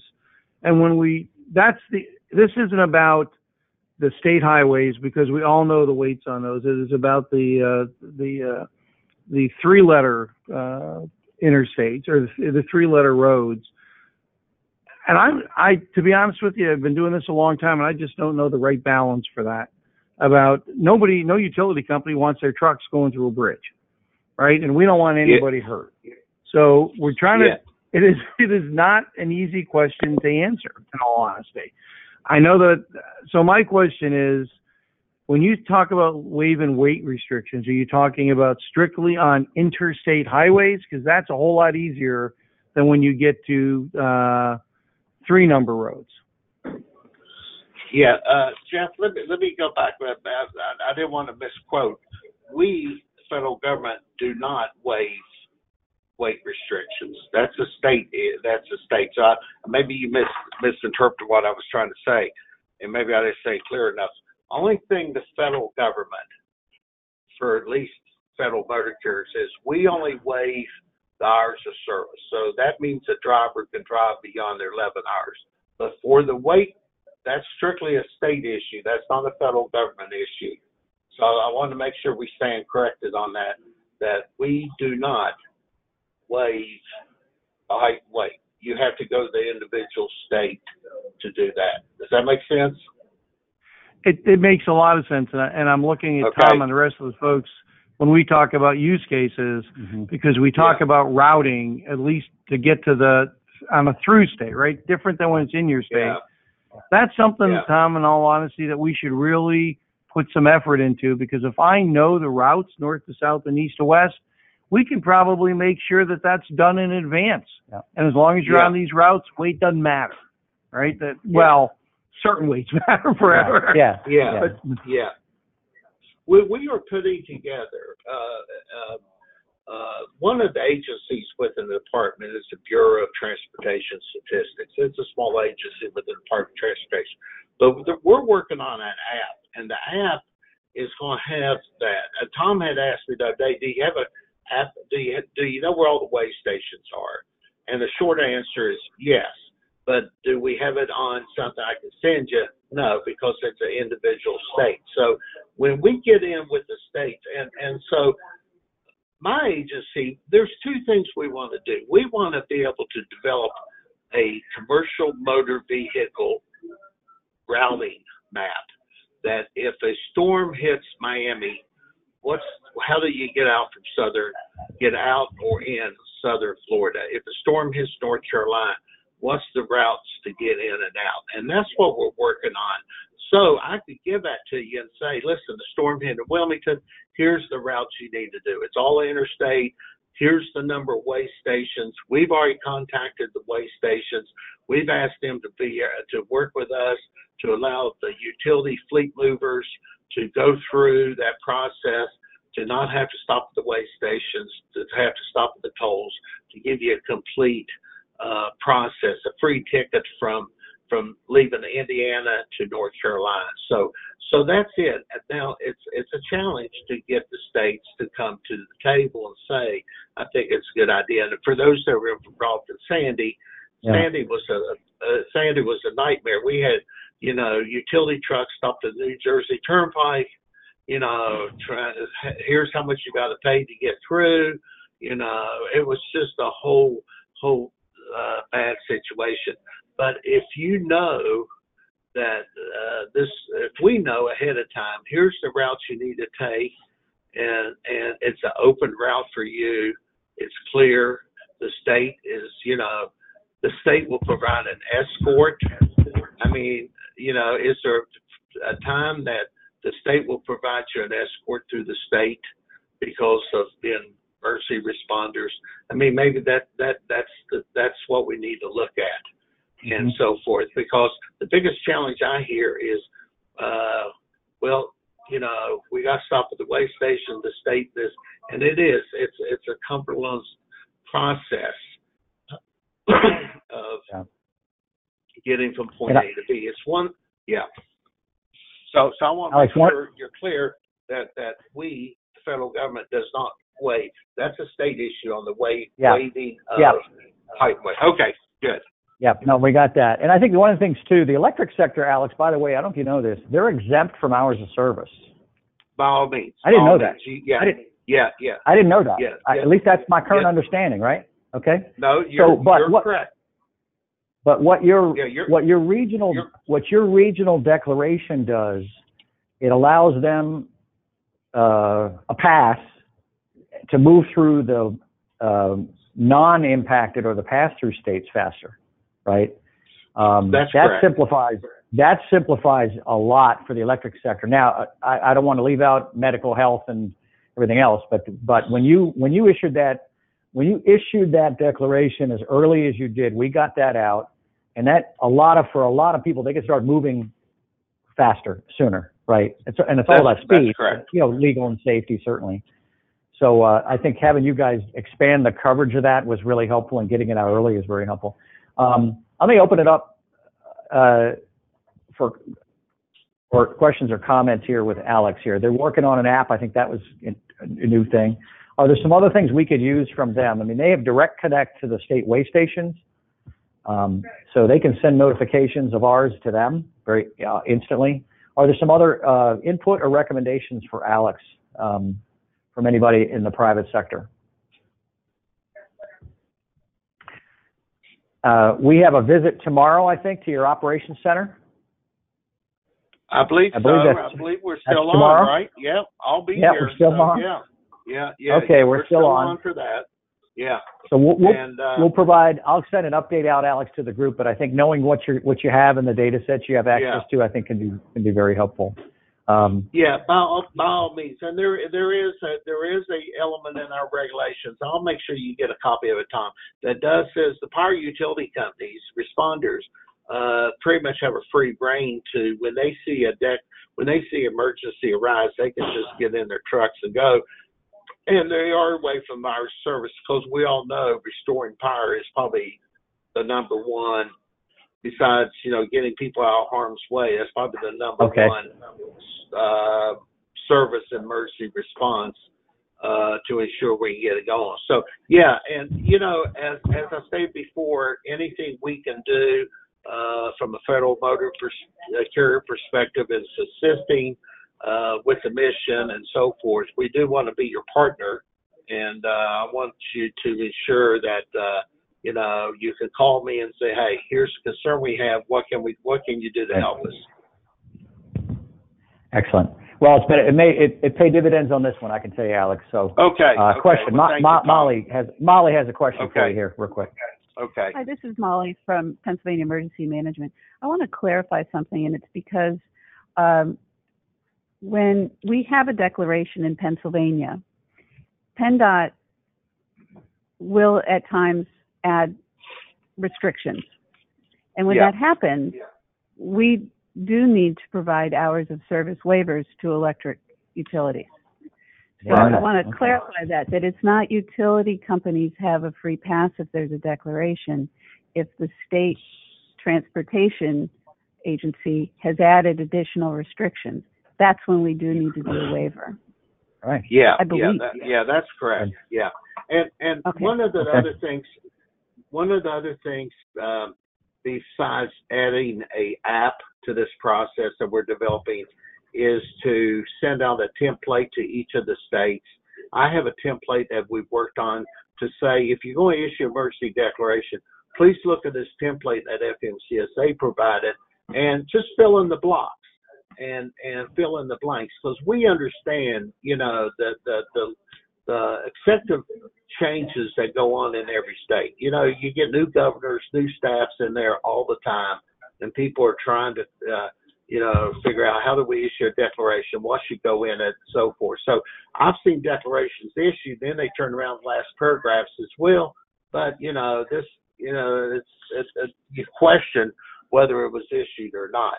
So what we want to do, Molly, is to work with the states to ensure when they do issue a declaration, this is what's going to help you.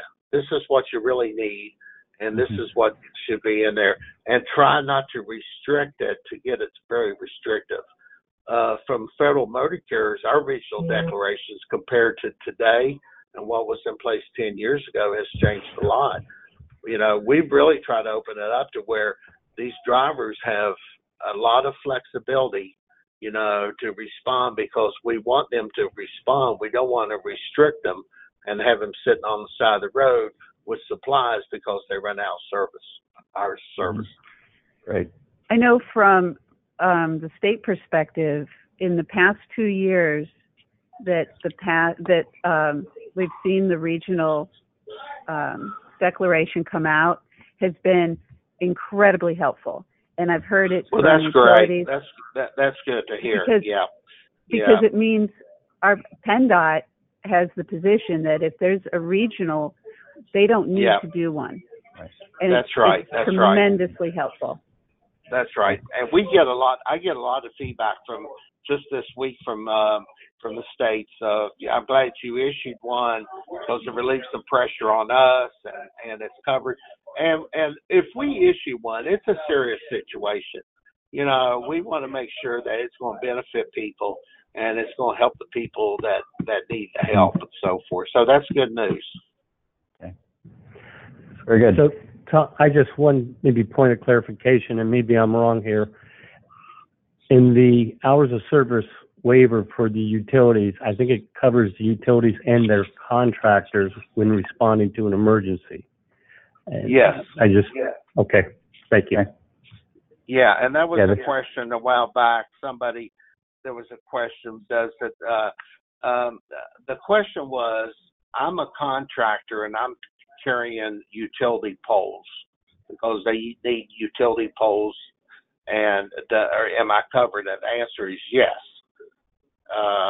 So I had this question from a contractor that basically delivers poles, and I said, yes, you're covered under the exemption. Okay. Hi, Alex. This is Dave Jones with Storm Center and GeoCollaborate. Just wanted you to know that we're happy to report that their waiver showed up as purple on the dashboard. So anybody that clicked on the states that you covered were able to get right to the waiver, which is great. That's great. Yeah, I appreciate it. We're trying to improve that, and we're working on having a complete dashboard mechanism on our website, so it's just one-stop shopping. You go right to it, print off everything you need, you have it electronically, the whole thing, and try to make it easier for the users. Very good. Any other questions for Alex? Okay, Alex, thank you very much. We'll Tom. A few of us will be down there tomorrow at 11, so I appreciate you dialing in. Sounds and, good. Okay. Time with us. Okay. I'll see you then. Thank you. Bye-bye. Okay, very good. Okay, we're going to break for lunch, and then we'll get into our next session on our state model, how we share information. So those of you on the bridge, we're going to hang up this session. We'll reopen it about 1:45, 1 o'clock, and we'll stop now and break for lunch. So and we want to thank AEI for providing lunch today, by the way. So we appreciate the effort. So thank you. Okay. Thank you, Gail.